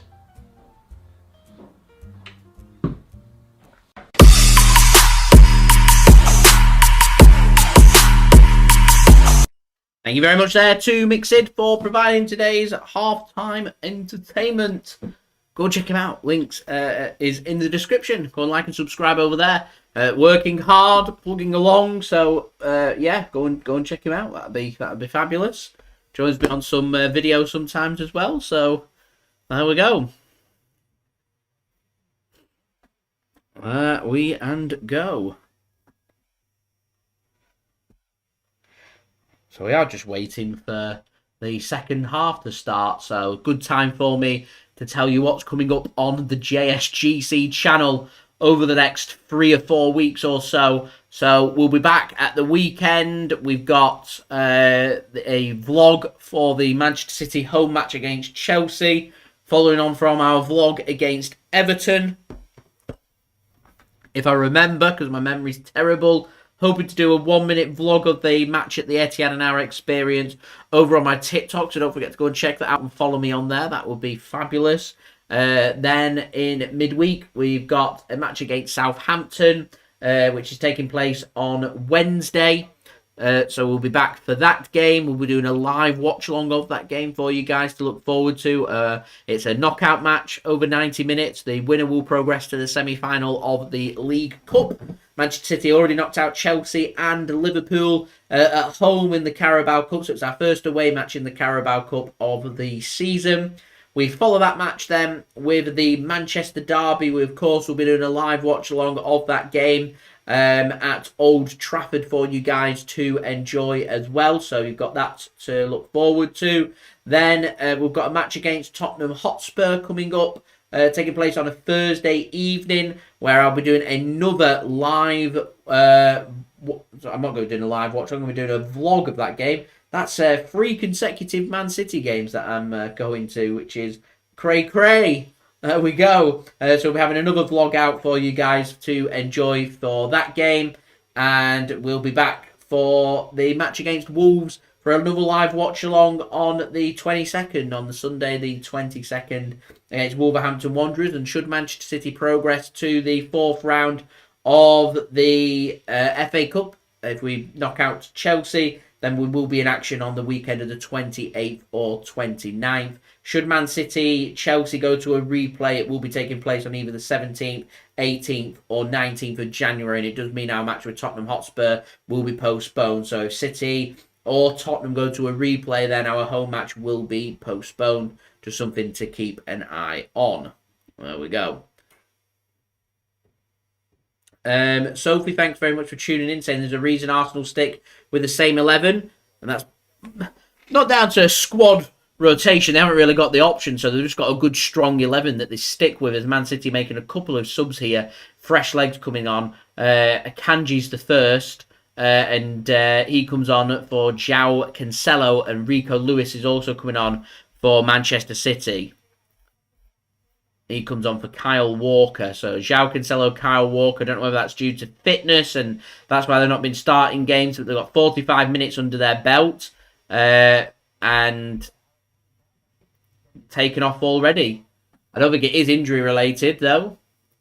So I'm not sure whether the plan was just to give them 45 minutes and go from there, or whether Pep's not been happy too much with how Cancelo and Walker might not have been sharp enough for him, that he's brought Rico Lewis on who will go alongside Rodri, and I imagine Akanji will go through the centre and Stones at the right side of centre-back. I'm not a real fan of this 3 at the back malarkey. I'm really not a big fan of it.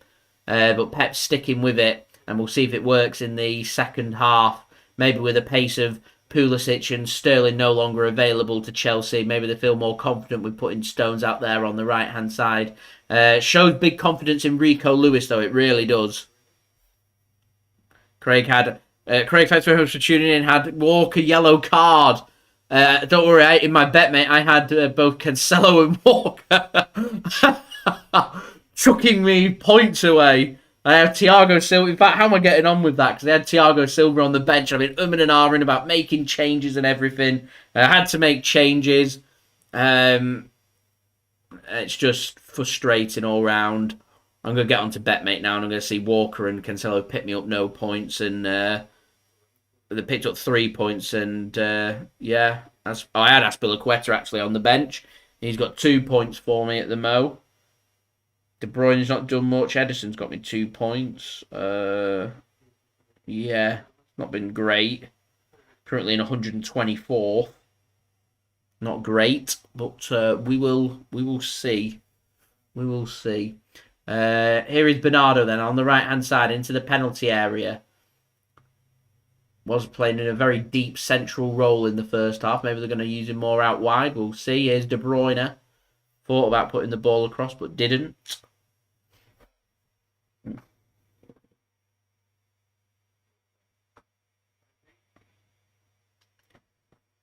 Here is Stones then. City looking to maybe try and have a bit more of the ball.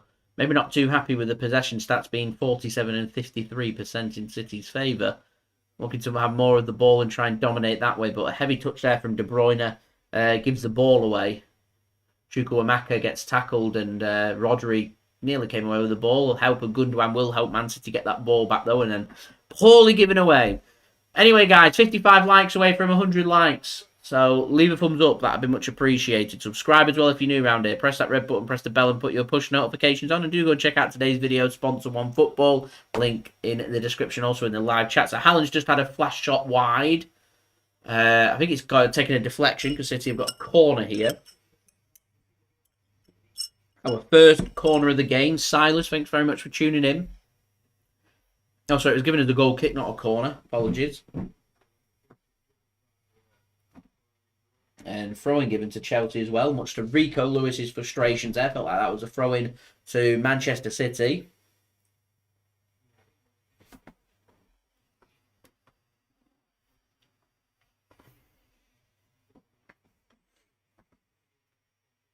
Plenty for Manchester City to ponder here. Here's Gundogan. Finds Haaland, De Bruyne, Gundogan. Bernardo's going to have to go with his right foot. Headed clear by Thiago Silva and out for a throw into Manchester City. A bit better, a bit more intensity there from Manchester City. A bit more of a familiar shape to City. Maybe that's just because we've had players in training longer and more familiar with the sharpness playing alongside each other. Let's not forget that today was the first 45 minutes that Walker and Cancelo have played for Man City since November. That bring Akanji and Rico Lewis on, who have played a lot of minutes for Man City since we've come back after the World Cup, and all of a sudden City look a bit more familiar and a bit sharper. Maybe they get the system a little bit more, I'm not sure. Rico Lewis then picks the ball up off De Bruyne, gives it to Bernardo Silva. Cross comes in and Haaland can't find the flick on, and Kepa gathers that up. And that's a great interception from Nathan Ake, takes it from Hakim Ziyech. Not a great throw out that from Kepa to Ziyech, and Nathan Ake all over that one, and Foden goes up against Azpilcueta. He's been pulled and pulled. Why is that not a free kick? So at least a corner. I think he's given a free kick here to Manchester City. Correct decision made there. Azpilcueta all over Phil Foden. City attacking their fans in the second half. The sold out away end just behind the goal to the left-hand side as we're looking at it. Manchester City's attacking left-hand side. As Foden and De Bruyne stood over this free kick here for Manchester City. A good chance for City to put something into the box. Haaland forward, of course, but we've also got Rodri, Ake, Stones, Akanji all forward for Manchester City as well. Kepa doesn't know if De Bruyne is going to go near post or far post. He goes near post. Takes a deflection off the clearance from Azpilcueta and out for a corner to Manchester City. So in the end, we do end up getting that corner. City fans encouraged, making some noise. De Bruyne takes it short to Foden, back to De Bruyne. Aubameyang under pressure, still gets a cross in and off the post. Header from Ake and shot comes in from Bernardo and out for another corner to Manchester City. Nathan Ake gives the big eyes because I don't think he can believe against his former team how much space he had there and time to find the header, and it almost like slow motion hits the post, and it's the closest City have come to a goal in this game. First 5 minutes of the second half belong to Manchester City. Maybe Pep's giving him a rollicking at half-time. De Bruyne sends a deep cross in, and that's going to go straight out of play for a goal kick. An encouraging first 5 minutes, but the opportunity not put away. Chelsea hit the post in the first half. Manchester City hit the post in the second half. Ake took the header away from Rodri there. There was time and space So he's behind Ake. I think Rodri might have been the better option for the header there. Rodri never shouted for it.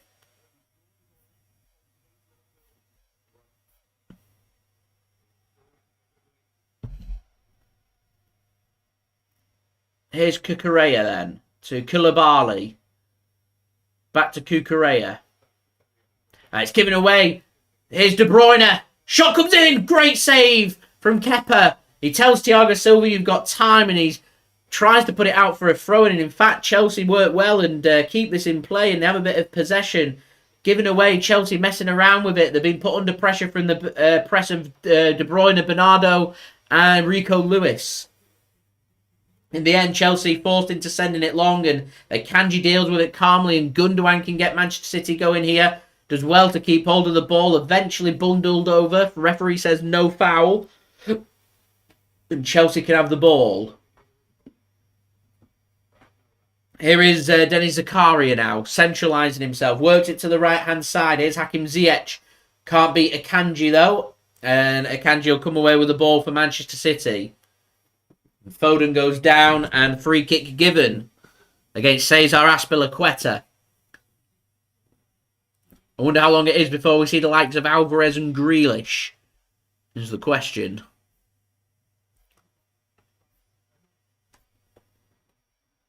So a good start to this second half by Manchester City. And what was a very flat performance in the first half. Chelsea didn't put their opportunity away. Hit the post. Man City hit the post as well. And De Bruyne looks onside, and Foden's made a run. He takes the touch, De Bruyne, and he sends it high. And picked off by Gundogan. Flag stays down against De Bruyne. Here's Nathan Ake. Has the support of Foden. Rodri to Gundogan. Back to Rodri. Here's Manuel Akanji. Works it to Bernardo on the right-hand side. Up against Cucurella. Does well there. Rico Lewis. We had a quicker right winger. I'd fancy a foot race for a quicker winger against Cucurella. Here's Akanji to Rodri. Bernardo wants it and gets it on the right-hand side. Looking a bit more effective with Bernardo on this right-hand side. His pressing's worked wonders for City. Here's Lewis to Bernardo. Rodri was in a crossing position. Doesn't cross it. Gives it to Bernardo instead. A little bit of movement from De Bruyne. Not used by Bernardo Silva. Got Akanji for support. Doesn't use him. Uses Johnny Stones going backwards instead. Here's Akanji. Gives the ball away. And Rico Lewis does enough to put Chelsea off, and City can win that ball back. Only as far as Kovacic, though. Here's Mateo Kovacic under pressure from Haaland. Gives it to Zakaria. Azpilcueta now. Back to Zakaria. And just working the ball backwards here. Chelsea having to have a bit of possession. And here is Kai Havertz coming forward now for Chelsea. And squared across by Chelsea and out for a corner of Manuel Akanji there. As Ziyech it was putting the ball in. And Chelsea fans more encouraged by Chelsea now. Goes for the near post. Dealt with well by Akanji. And out for a corner and some defending for Manchester City to do. Here's Ziyech to take. Aubameyang's in the box. Thiago Silva comes forward. Koulibaly comes forward. Zakaria's in there. Chukwuemeka's in there. Corner comes in. It's a decent corner. Headed clear once more by Erling Haaland. Picked up by Chukwuemeka on the left-hand side. Cross comes in. It's a decent cross. It's deep. Shot comes in and it's wide. Thiago Silva's appealing for something. He can't believe it. And referee says no. I don't know whether he's appealing for a corner or an impediment or something. Splashes it wide. And that was a really good opportunity that for Chelsea, not put away. Here's Hakim Ziyech. Game opening up now. Ball sent in. It's deep. Stones wins the header. Kovacic heads it back towards Akanji. He sends it towards Haaland. And picked off by Zakaria. And picked off well because he had De Bruyne for company. and Erling Haaland. Akanji can't get a full clearance in there, and the offside flag comes to Man City's aid there. And Kai Havertz gets in a bit of a scrap with Rodri. He's very animated recently, Rodrigo. I think Thiago Silva running off to the referee from his shot. I think he wanted a corner, not given. It was a layoff from Kai Havertz that worked wonders. I wonder if Havertz was offside. It's not a theory I'd like to have tested with VAR had Chelsea put that in the back of the net. And I feel like City get away with one there. Here's Manuel Akanji then. Game sitting on a knife edge. Very close game. We still await the first goal. Bernardo puts one into space for Haaland. He gets there, Haaland, but dispossessed by Koulibaly. It's not really been that effective as of yet, Erling Haaland. And Riyad Mahrez is stripped, ready to come on. Alvarez must be very frustrated. He's gone from starting every single game at the World Cup, I think, and doing very well to Mahrez is ahead of him in the Man City team. I wonder who Mahrez is going to come on for. Foden, I reckon. Here's De Bruyne. Gives it to Bernardo. Rico Lewis wanted it. He doesn't give it him. Bernardo is surrounded out. And a good tackle there. I think it was Kovacic with a tackle. Aubameyang plays in Hakim Ziyech. Pokes it into space for Aubameyang to run back onto. Picked off, though, by Manuel Akanji, the Switzerland international. Man City's newest signing from the summer from Borussia Dortmund. I think he was signed for, what was it, £12 million to help Man City with their defensive options. Here is Gundogan to Foden, who I think is going to come off for Mahrez very soon. Played into space. Ake. Cross comes in. Headed clear by Chelsea. Rico Lewis gives it to Gundogan. It's ahead of De Bruyne. Cucurella gets it clear on his weaker right foot. Only as far as Manuel Akanji, and Man City can deal with that. Here's Rodri once more. Nearly on the hour mark. 0-0 here at Stamford Bridge. Chelsea 0, Manchester City 0. We await the first goal. Both sides have hit the post. Here is Bernardo Silva. Takes a touch past Cucurella to the byline. In the penalty area. Twisting, turning. De Bruyne. Bit of space. Shot comes in and it's wide. Could have gone anywhere. I tell you what, Bernardo's been magnificent second half on that right wing. He has torn Cucurella to shreds there. Gets it to De Bruyne and his shot, it's wide. And I think it's the last action of Bernardo as well. He's had a really good game on that right wing. I wouldn't have been taking off Bernardo. I think it would have been Foden coming off. As Grealish is coming on and it is Foden coming off. I didn't see Grealish getting stripped to come on. So Man City allow one more substitution. Might it be Julian Alvarez later in the game? Anyway, let's leave a thumbs up. 5 likes away from 50 likes. So any help towards that would be much appreciated. Subscribe if you're new around here. Press that red button, press the bell and put your push notifications on. Do go and check out today's video sponsor, OneFootball. Link in the description and also in the live chat. So can Mahrez and Grealish played a lot of minutes.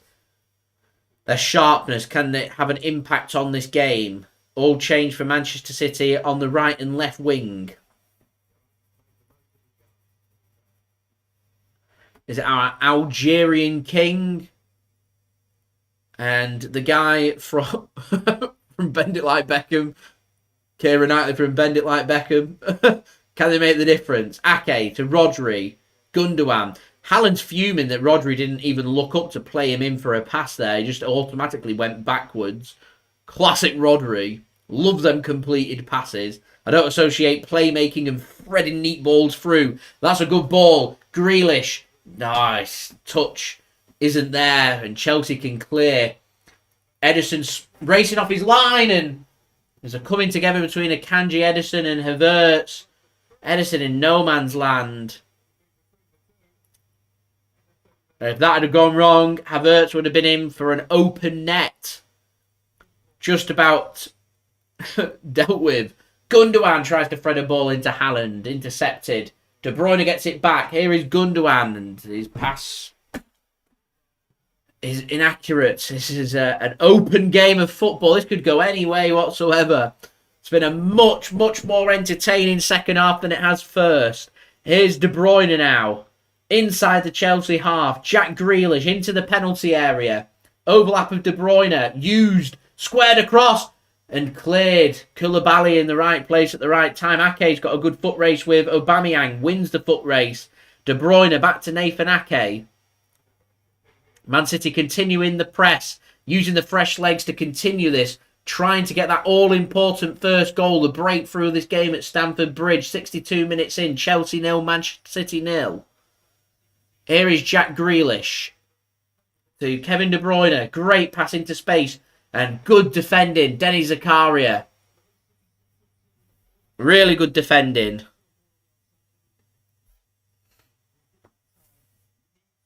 De Bruyne then with the throw-in.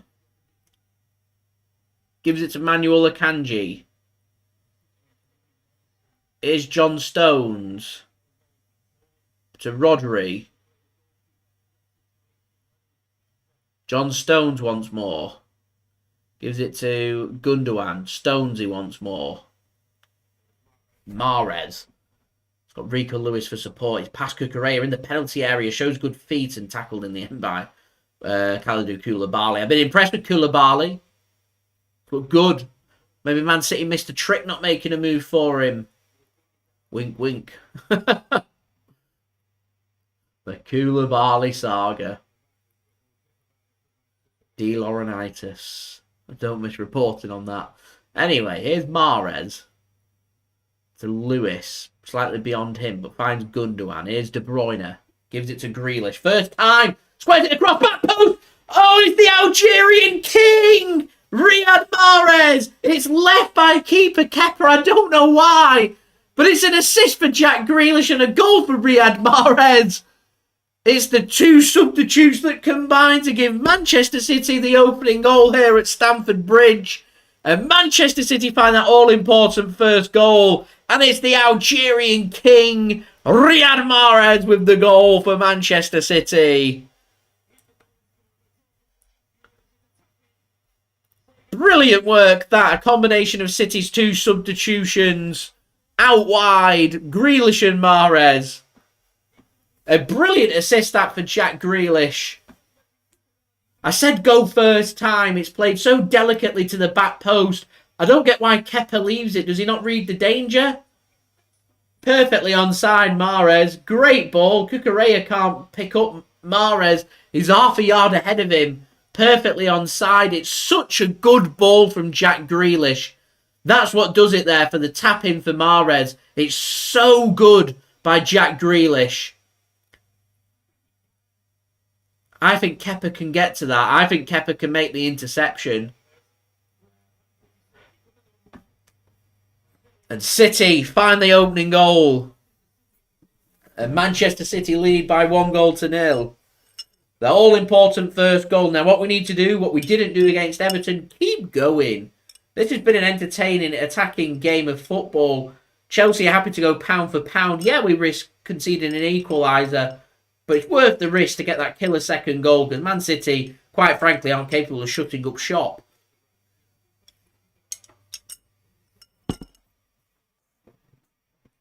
And City lead. 25 minutes remaining then. 4 likes away from 50 likes. Pep back in business. Things you love to see. Game's far from over, though. Here is Thiago Silva to Azpilcueta. Ziyech to Zakaria. Into the Manchester City half. Ziyech, tackled well by Gundogan. Gives the ball to Erling Haaland. Here's Rodri. Hopefully that should open up a little bit of space for Manchester City, is what I'm hoping for. Here's Rico Lewis now. Gives the ball to Manuel Akanji. Stones wants the ball and gets the ball. Work to the right-hand side. Goal scorer, Riyad Mahrez. Plays the ball into De Bruyne. Flag stays down. De Bruyne to Mahrez. De Bruyne once more. Working it backwards. Here's Rodri to Akanji. Inspired substitutions from Manchester City. The fresh legs have worked dividends. Here's De Bruyne. Overlap Mahrez. Overlap. De Bruyne tries to thread a ball into Rico Lewis. He can't get there. Gives the thumbs up. The right idea. Not quite accurate with the pass. And straight into the arms of Kepa in goal for Chelsea. Here is Cucurella to Chukwuemeka. Kovacic. I wonder how long it'll be before Chelsea go back to their bench. Already made a couple of substitutions. Chukwuemeka and Aubameyang on for Sterling and Pulisic. Both picked up injuries. Big blows that to Chelsea. Koulibaly. Brilliant ball across to Azpilcueta. And here is Hakim Ziyech. Gives it to Azpilcueta once more. Havertz to Zakaria. Where might Chelsea go in terms of substitutions? That's the question.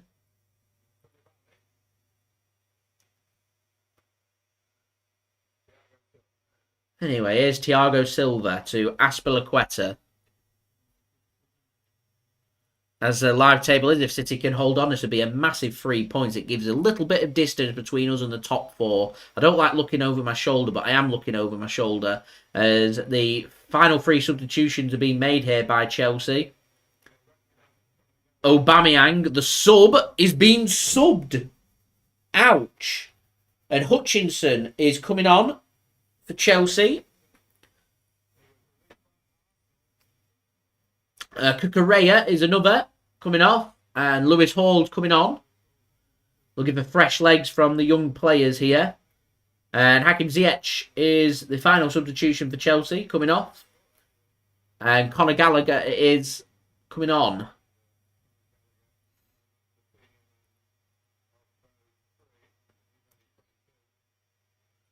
Here is Gallagher. Working hard, keeps hold of the ball. Gets a kick in the ankle and a free kick given to Chelsea. Grealish not happy about that decision. So free kick here for Chelsea. And if I was Chelsea, I'd probably put a ball into the box. I think they wanted to take it quickly, but I don't see why. Conor Gallagher to take.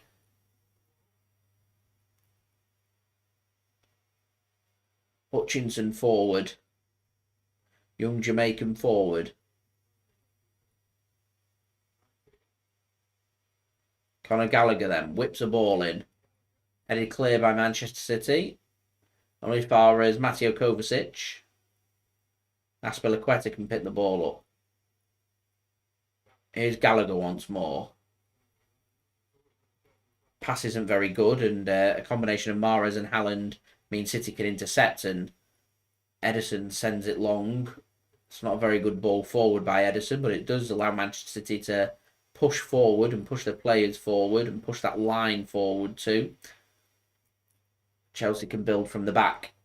Kepa receives it. To Thiago Silva now.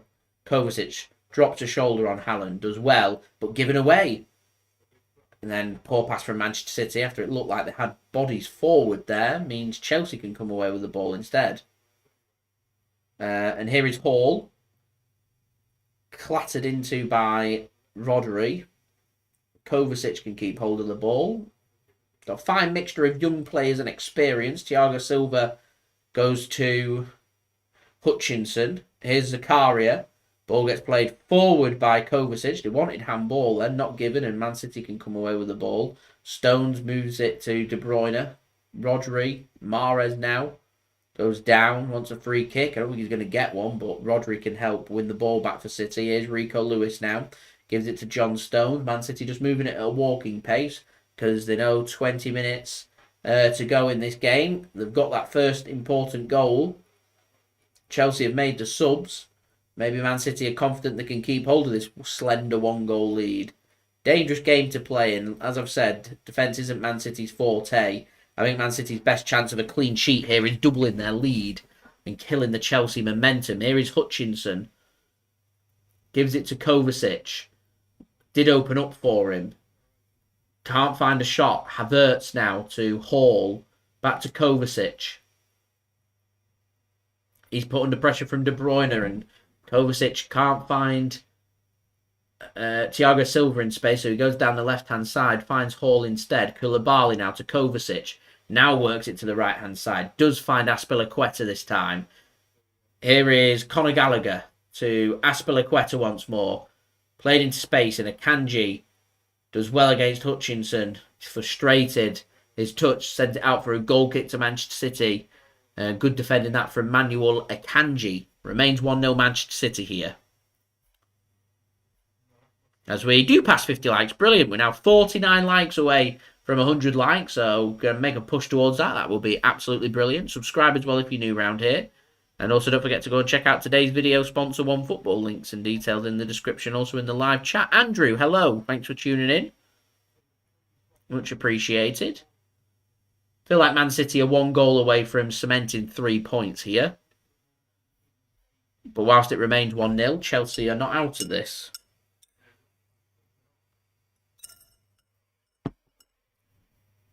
Is Stones to Mahrez. He's looked good, he's looked fresh, he's looked sharp, Riyad Mahrez, since coming on. And De Bruyne spreads it across, and Haaland can get his foot onto it, but it's just beyond him. Had it been a split second later that ball came in, Haaland would have been sliding in for a 2-0 Manchester City. He takes Thiago Silva for pace. And 6'4" Haaland, we needed him to be 6'7" to get on the end of that. Here's Conor Gallagher then. Chelsea coming forward. Havertz takes a touch off Jack Grealish, and Hutchinson can pick it up on the right. Nathan Ake gives instructions. Make sure we're cementing ourselves in the centre. Gundogan, De Bruyne dropping deeper. Chukwuemeka. Kovacic. Ball comes in. Hutchinson wins the header. Havertz. Header straight into the hands of Ederson. City want the flag. Don't really matter now. It was offside then, Havertz, so it wouldn't have counted had that ball found the back of the net. Chelsea win the ball back. Here's Hall. Cross comes in. It's deep. And Ake goes down, wants a free kick. Referee says no, and Kovacic has a pop high and wide. City not happy that they didn't get a free kick there. Nathan Ake really unhappy that the challenge on him's gone unpunished.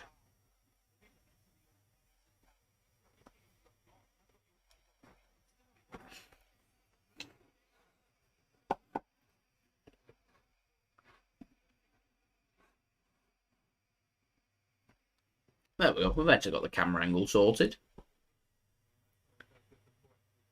Here's Stones, tackled and out for a throw into Manchester City. It is Andrews. City looking fresh, looking good. Just need to be tight. Limit the opportunities, because I've got a feeling Chelsea are going to chuck everything at Manchester City. It leaves them open on the counter, but City just need to hold with it, hold firm. Here's Mahrez. It's tackled. That's why Chelsea made them subs. They've got the energy there. Rico Lewis, it takes a touch off him and out for a throw into Chelsea, which Hall's going to take. So final 15 minutes then.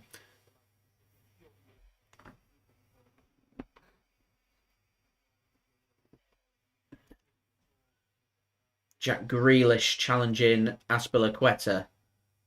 Goes out of play for a throw into Manchester City there. Azpilcueta not happy with that. So, final 15 minutes. Can Man City hold on here for a valuable 3 points, which will send us 5 points behind Arsenal? A bit of pressure. I think City go first as well next weekend, away against United. If City can win that, it's a couple of difficult Premier League games sorted. Away against Chelsea and away against Man United, teams that are in the top half, teams that will be challenging for the Champions League positions. Ake finds Haaland. Here's Gundogan. Can't find his pass. Gallagher goes down. Free kick given. Chelsea in a rush. Gallagher pushes Rodri over.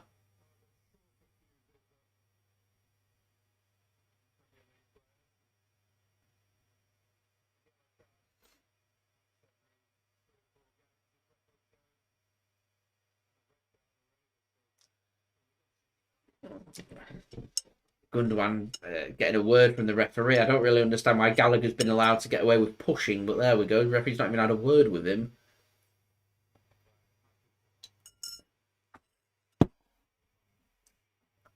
I actually think the suitable punishment there would have been a yellow card for both Rodri and Gallagher.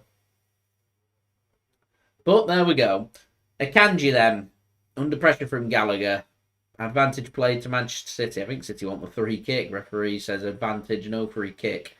Here is Rico Lewis to Mahrez.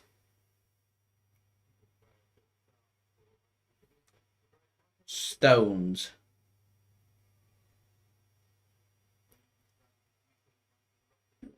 Mahrez. City look much fresher and sharper whilst we've had Rico Lewis on the pitch.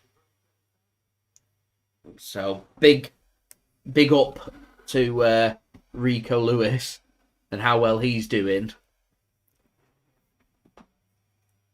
Here is Rico Lewis now to Riyad Mahrez. Rodri. So we'll next be live next Wednesday, 6 days' time. We're doing a match vlog for the Chelsea game at the Etihad on Sunday for you guys to look forward to. And Stones bundled over and free kick given to Manchester City. Conor Gallagher's like, what for? Getting a word. The referee is now telling him, stop, calm down. Probably any more and he'll be in the book. Looking frustrated, Gallagher, and he's only been on for a couple of minutes. Goes in late on Stones.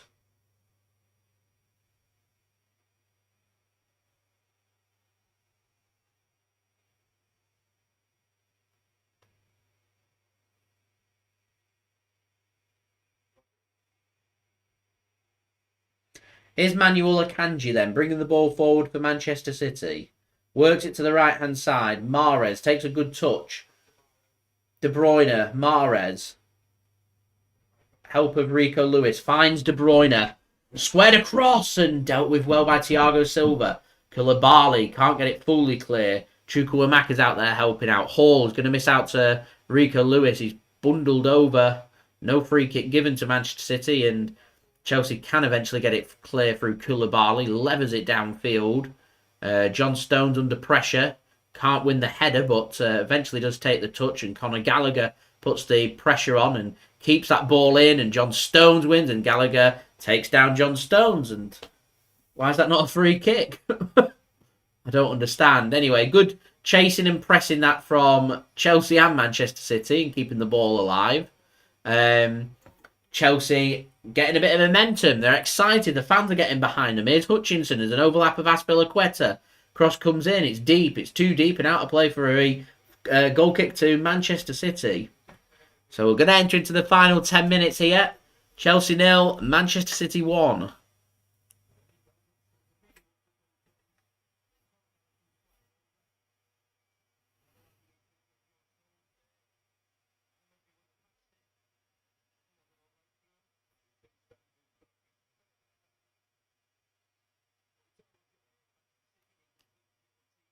So into the final 10 minutes. I feel like there is another goal left in this game.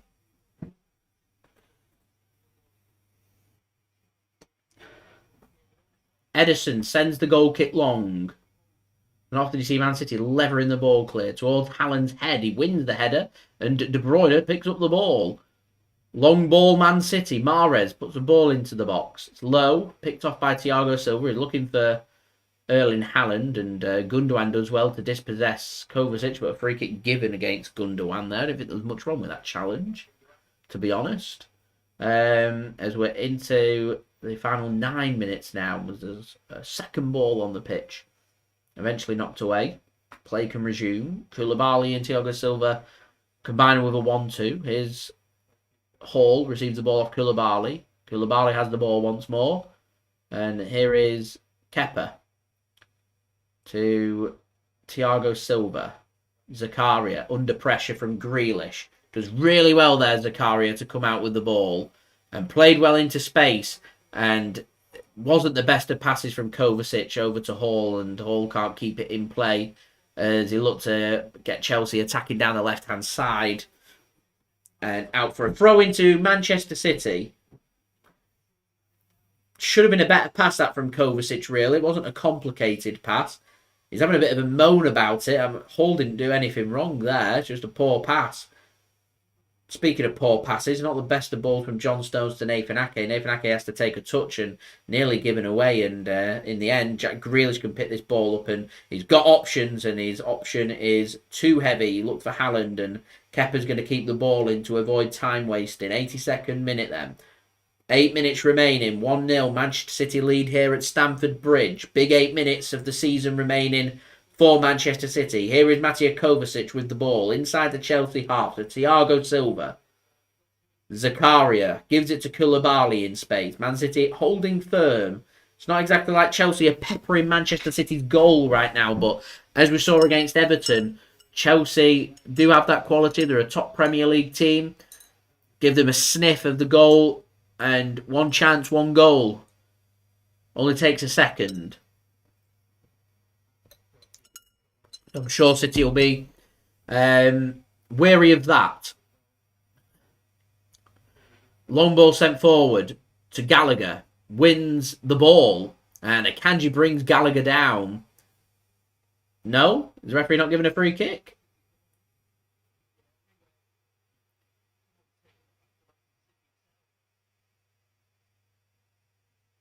I'm not sure the referee's given a free kick there. It looked like a free kick with a push from Akanji on Gallagher. I don't think the referee has given a free kick. Well, that's remarkable.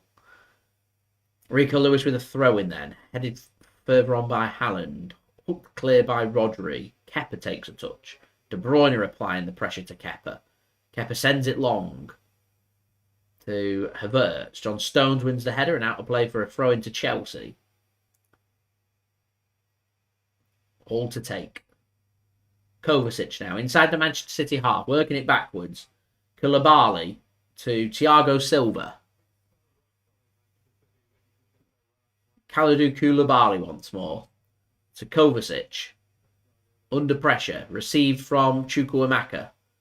A good combination of passes there. A deflection sends it towards Nathan Ake. His header's not very good, and straight to Hutchinson. Here's Chukwuemeka now.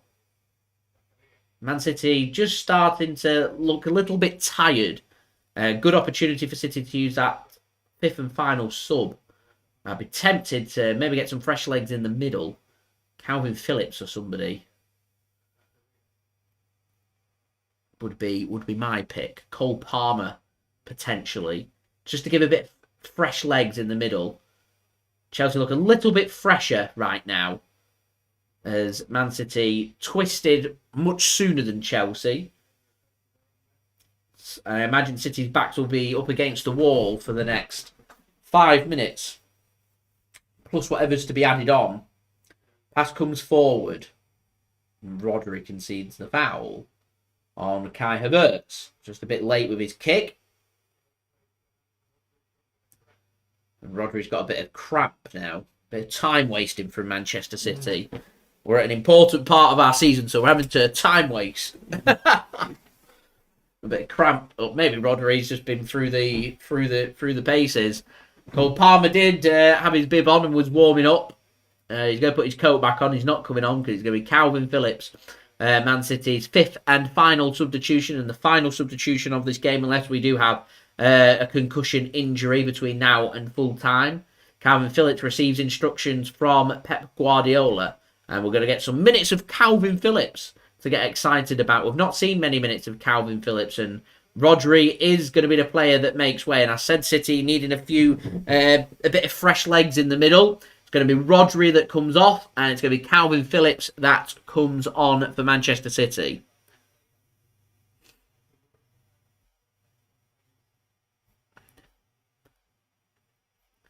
Rodri comes off. Azpilcueta's pushing Rodri. Applauds the fans. Bit of time wasting. Pep Guardiola gives Rodri a bit of a tap on the bum and a bit of a word with as Kalvin Phillips comes on for the final 4 minutes plus whatever's to be added on. In what is the big final 4 minutes for Manchester City of the Premier League season so far. Ball hooked in then from Chelsea. Headed clear by Stones. Gallagher flicks it on. Stones gets it clear. And nearly a mix-up by Manchester City. But Ederson's just going to go route one with that and send it long towards Thiago Silva. He hooks it back forward. And Gundogan can't keep it in, but will get Manchester City a throw-in off Denny Zakaria.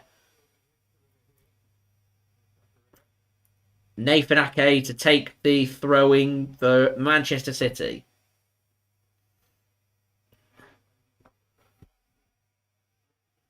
We're getting towards the man of the match. And I'm not sure who's going to get my JSGC man of the match. It's been a good defensive effort from City. I've been impressed with Nathan Ake. Rodri's put in a really good shift. The subs have been sublime from Pep Guardiola. So it's a difficult one. Akanji doesn't win that in the air. Nathan Ake will pick up the pieces though. Stones hasn't been bad since moving to that right side of centre-back. Didn't suit him going through the middle. I'd probably suit Ruben Dias when we have him back, but we've not got him back for another few games. He's not back till the end of January. I think Nathan Ake is probably going to take my man of the match, my JSGC man of the match. It's been a really good, solid effort from Nathan Ake and a good defensive performance from Manchester City. Your defence needs to be on it. We spoke a lot about defence at the beginning of the game. How tight Chelsea are and how good and how much experience they've got at the back. As Chelsea burst forward, Chukwuemeka gives it to Hall. Chelsea overcommitting now. The fullbacks getting forward. Azpilcueta and Hall. Zakaria gets it to Havertz. Zakaria once more. Here's Kovacic. Man City sitting a bit deeper. Here's Hall. Takes on Kalvin Phillips. Beats Kalvin Phillips. Beats Rico Lewis. Squared across. And Jack Grealish is there of all players. In the right place at the right time. Gets it clear. Only as far as Hutchinson though. In the penalty area. Squared across from Nathan Ake. And Haaland can pick that ball up for City. Here's De Bruyne. Good turn from De Bruyne. Plays it into Jack Grealish. There's a bit of space here for Grealish. And Jack Grealish does what Jack Grealish does. Why is my watch speaking to me again? Stop. Brilliant from Jack Grealish. Drops into space. Rather than play the ball into space, I'll take the contact. I'll get Kovacic into the book. I'll go down. That was one of my tips in my preview. Kovacic to be booked anytime. And buy a free kick and buy a bit of time and respite for Manchester City. Hitting towards a poignant part of Manchester City's season. Don't forget, like the video if you are enjoying the content. We're on 53 likes, 47 to go to 100 likes. Subscribe if you're new around here and go and check out today's video sponsor, OneFootball. Link in the description and also in the live chat. Man City just slowing the pace down. 20 seconds to go until added time. Haaland pass not great to Rico Lewis and out for a throw into Chelsea. And Man City's best bet here would be keeping hold of the ball, and City aren't doing that. They're just immediately giving the ball away and dropping deeper, inviting pressure on it. Leaves Chelsea vulnerable to the counter-attackers. Kovacic, Azpilcueta, Zakaria and Hall all getting forward. We're into the good old favourite of the Premier League. 4 minutes added on here. 4 minutes for Chelsea to find a goal, to try and snatch something from the game. 4 minutes for Man City to hold out and pick up an important 3 points, to close that gap from 8 points to 5 at the top of the Premier League and make the title race a little bit more interesting heading into Manchester City's next Premier League game, which isn't to be played for just over a week, which will be the Manchester derby away at Old Trafford against Manchester United. Kalvin Phillips does well, wins the ball back, but immediately given away. And Man City now, we've all got 3 defenders back, and Chelsea have overcommitted here. And there's space. Here's Hall. Is he going to go on his own? He is. And it's over the top of the crossbar. Oh, it's wasteful from the substitute Hall. And he blazes it over the top of the crossbar. You've got to admire the confidence of the young man. He had other options, but he has every right to go for this. And what are Man City doing there? There's 4 players gone forward. Three players trying to track back. There was a 5-on-3 in the 91st minute. We're 1-0 up. Chukwuemeka finds Hall. It's on his left foot. He gets excited. And wide of the post. Doesn't get his effort right. It's not a clean enough connection. I admire the confidence, but not to be for Hall and for Chelsea right now. Still 2 minutes and a few more seconds on top of that to be played here. There's still probably time for at least a couple more chances. Kepa's ball forward, not the best. Gundogan can pick it off. Nathan Ake gets his head onto it and out of play for a throw into Chelsea. Once more, City aren't having possession. John Stone's given the man of the match. Winning his duels, his aerial duels. Most successful with his passes as well. I've given it to Nathan Ake. I've been impressed with Nathan Ake. Heads it clear there, Nathan Ake. And Kalvin Phillips tried to take the ball off Kovacic. And Chelsea coming forward once more. Less than 2 minutes remaining then. 1-0 City lead here at the Bridge. Here's Conor Gallagher. Not the best of passes, but picked up by Chelsea. Gallagher gets it in a bit of space on the left-hand side. Got Rico Lewis for company. Good work that by Rico Lewis and Kalvin Phillips. And it's a throw-in for Chelsea.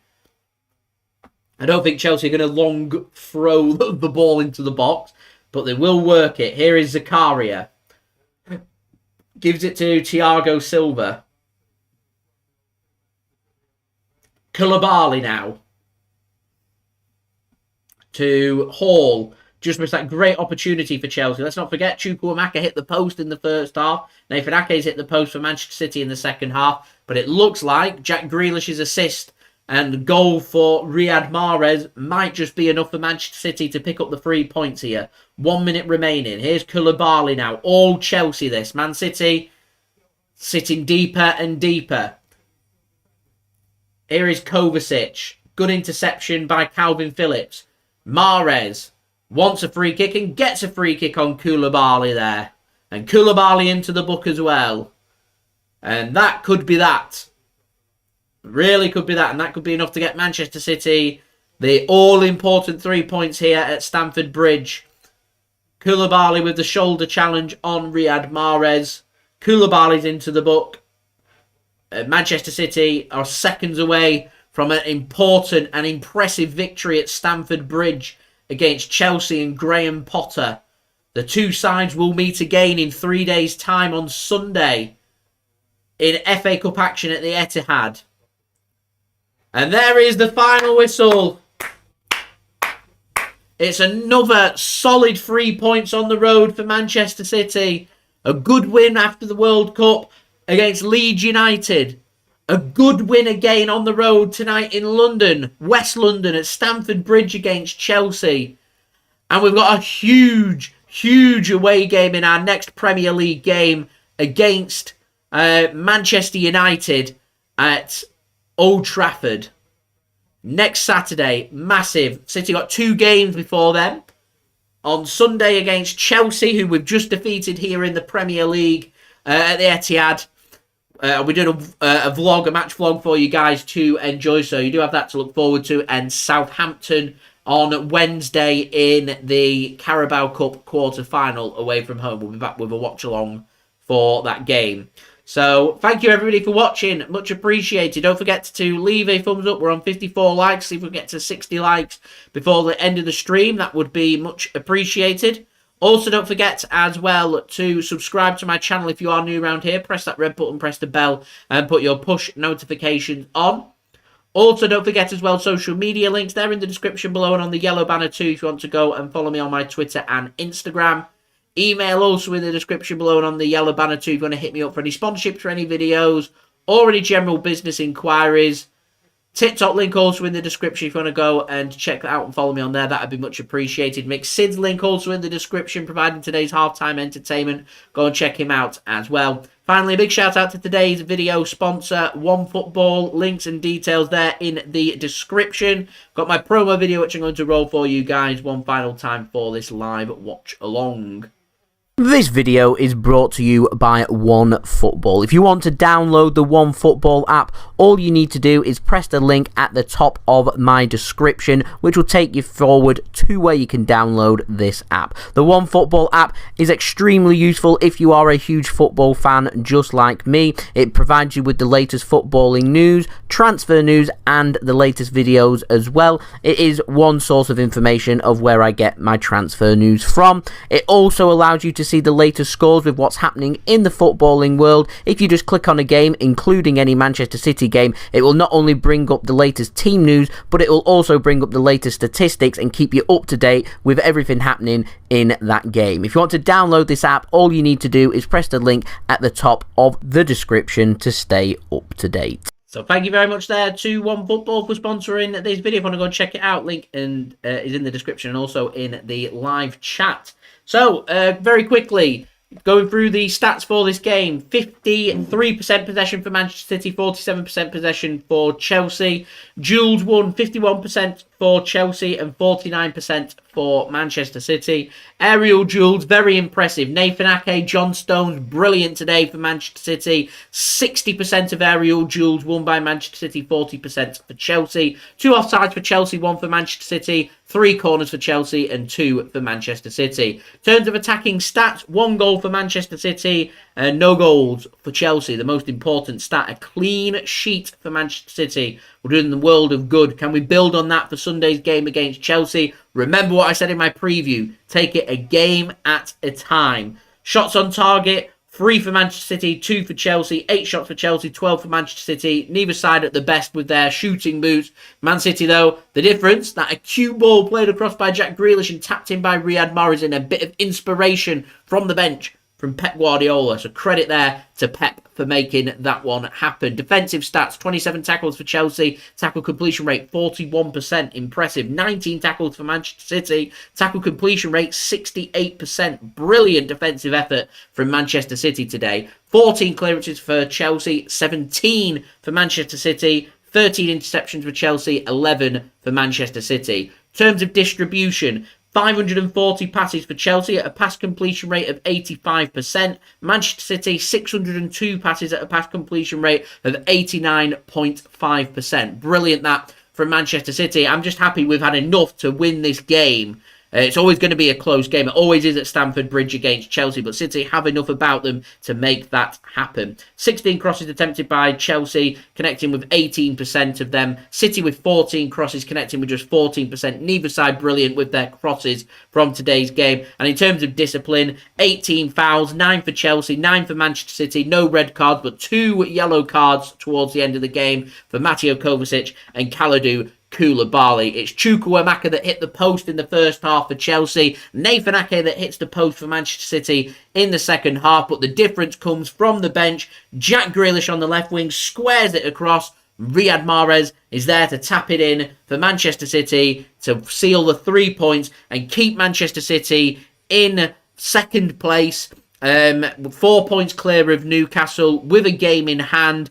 We've got to play Manchester United next, who are 4th. We've got to play Tottenham Hotspur after that in our next Premier League game, who are 5th. City win them 2 games, and Man City are right there in the title race. 2 huge Premier League games coming up for Manchester City, and I'll be there to build up to all of them games and deliver live watch-alongs, vlogs for you guys to enjoy. So stick around, subscribe if you haven't already, leave a thumbs up. We're just 3 likes now away from 60 likes, so any help towards that would be much appreciated. And I'll see you guys all again very soon for the next Manchester City video. Within the hour, you have my word, the review match for this game will be up, so I'll see you then. So I've been JSGC, thank you everyone for watching. I hope everyone has a wonderful rest of their Thursday afternoon, and I'll see you all with my daily Manchester City transfer updates, my review for this game, and also the build-up to our next game, who just so happens to be the same opponents as tonight, Chelsea at the Etihad in the FA Cup on Sunday. So I'll see you all for that. So I've been JSGC. Thank you everyone for watching. I hope everyone is safe and well. Peace. Ciao for now.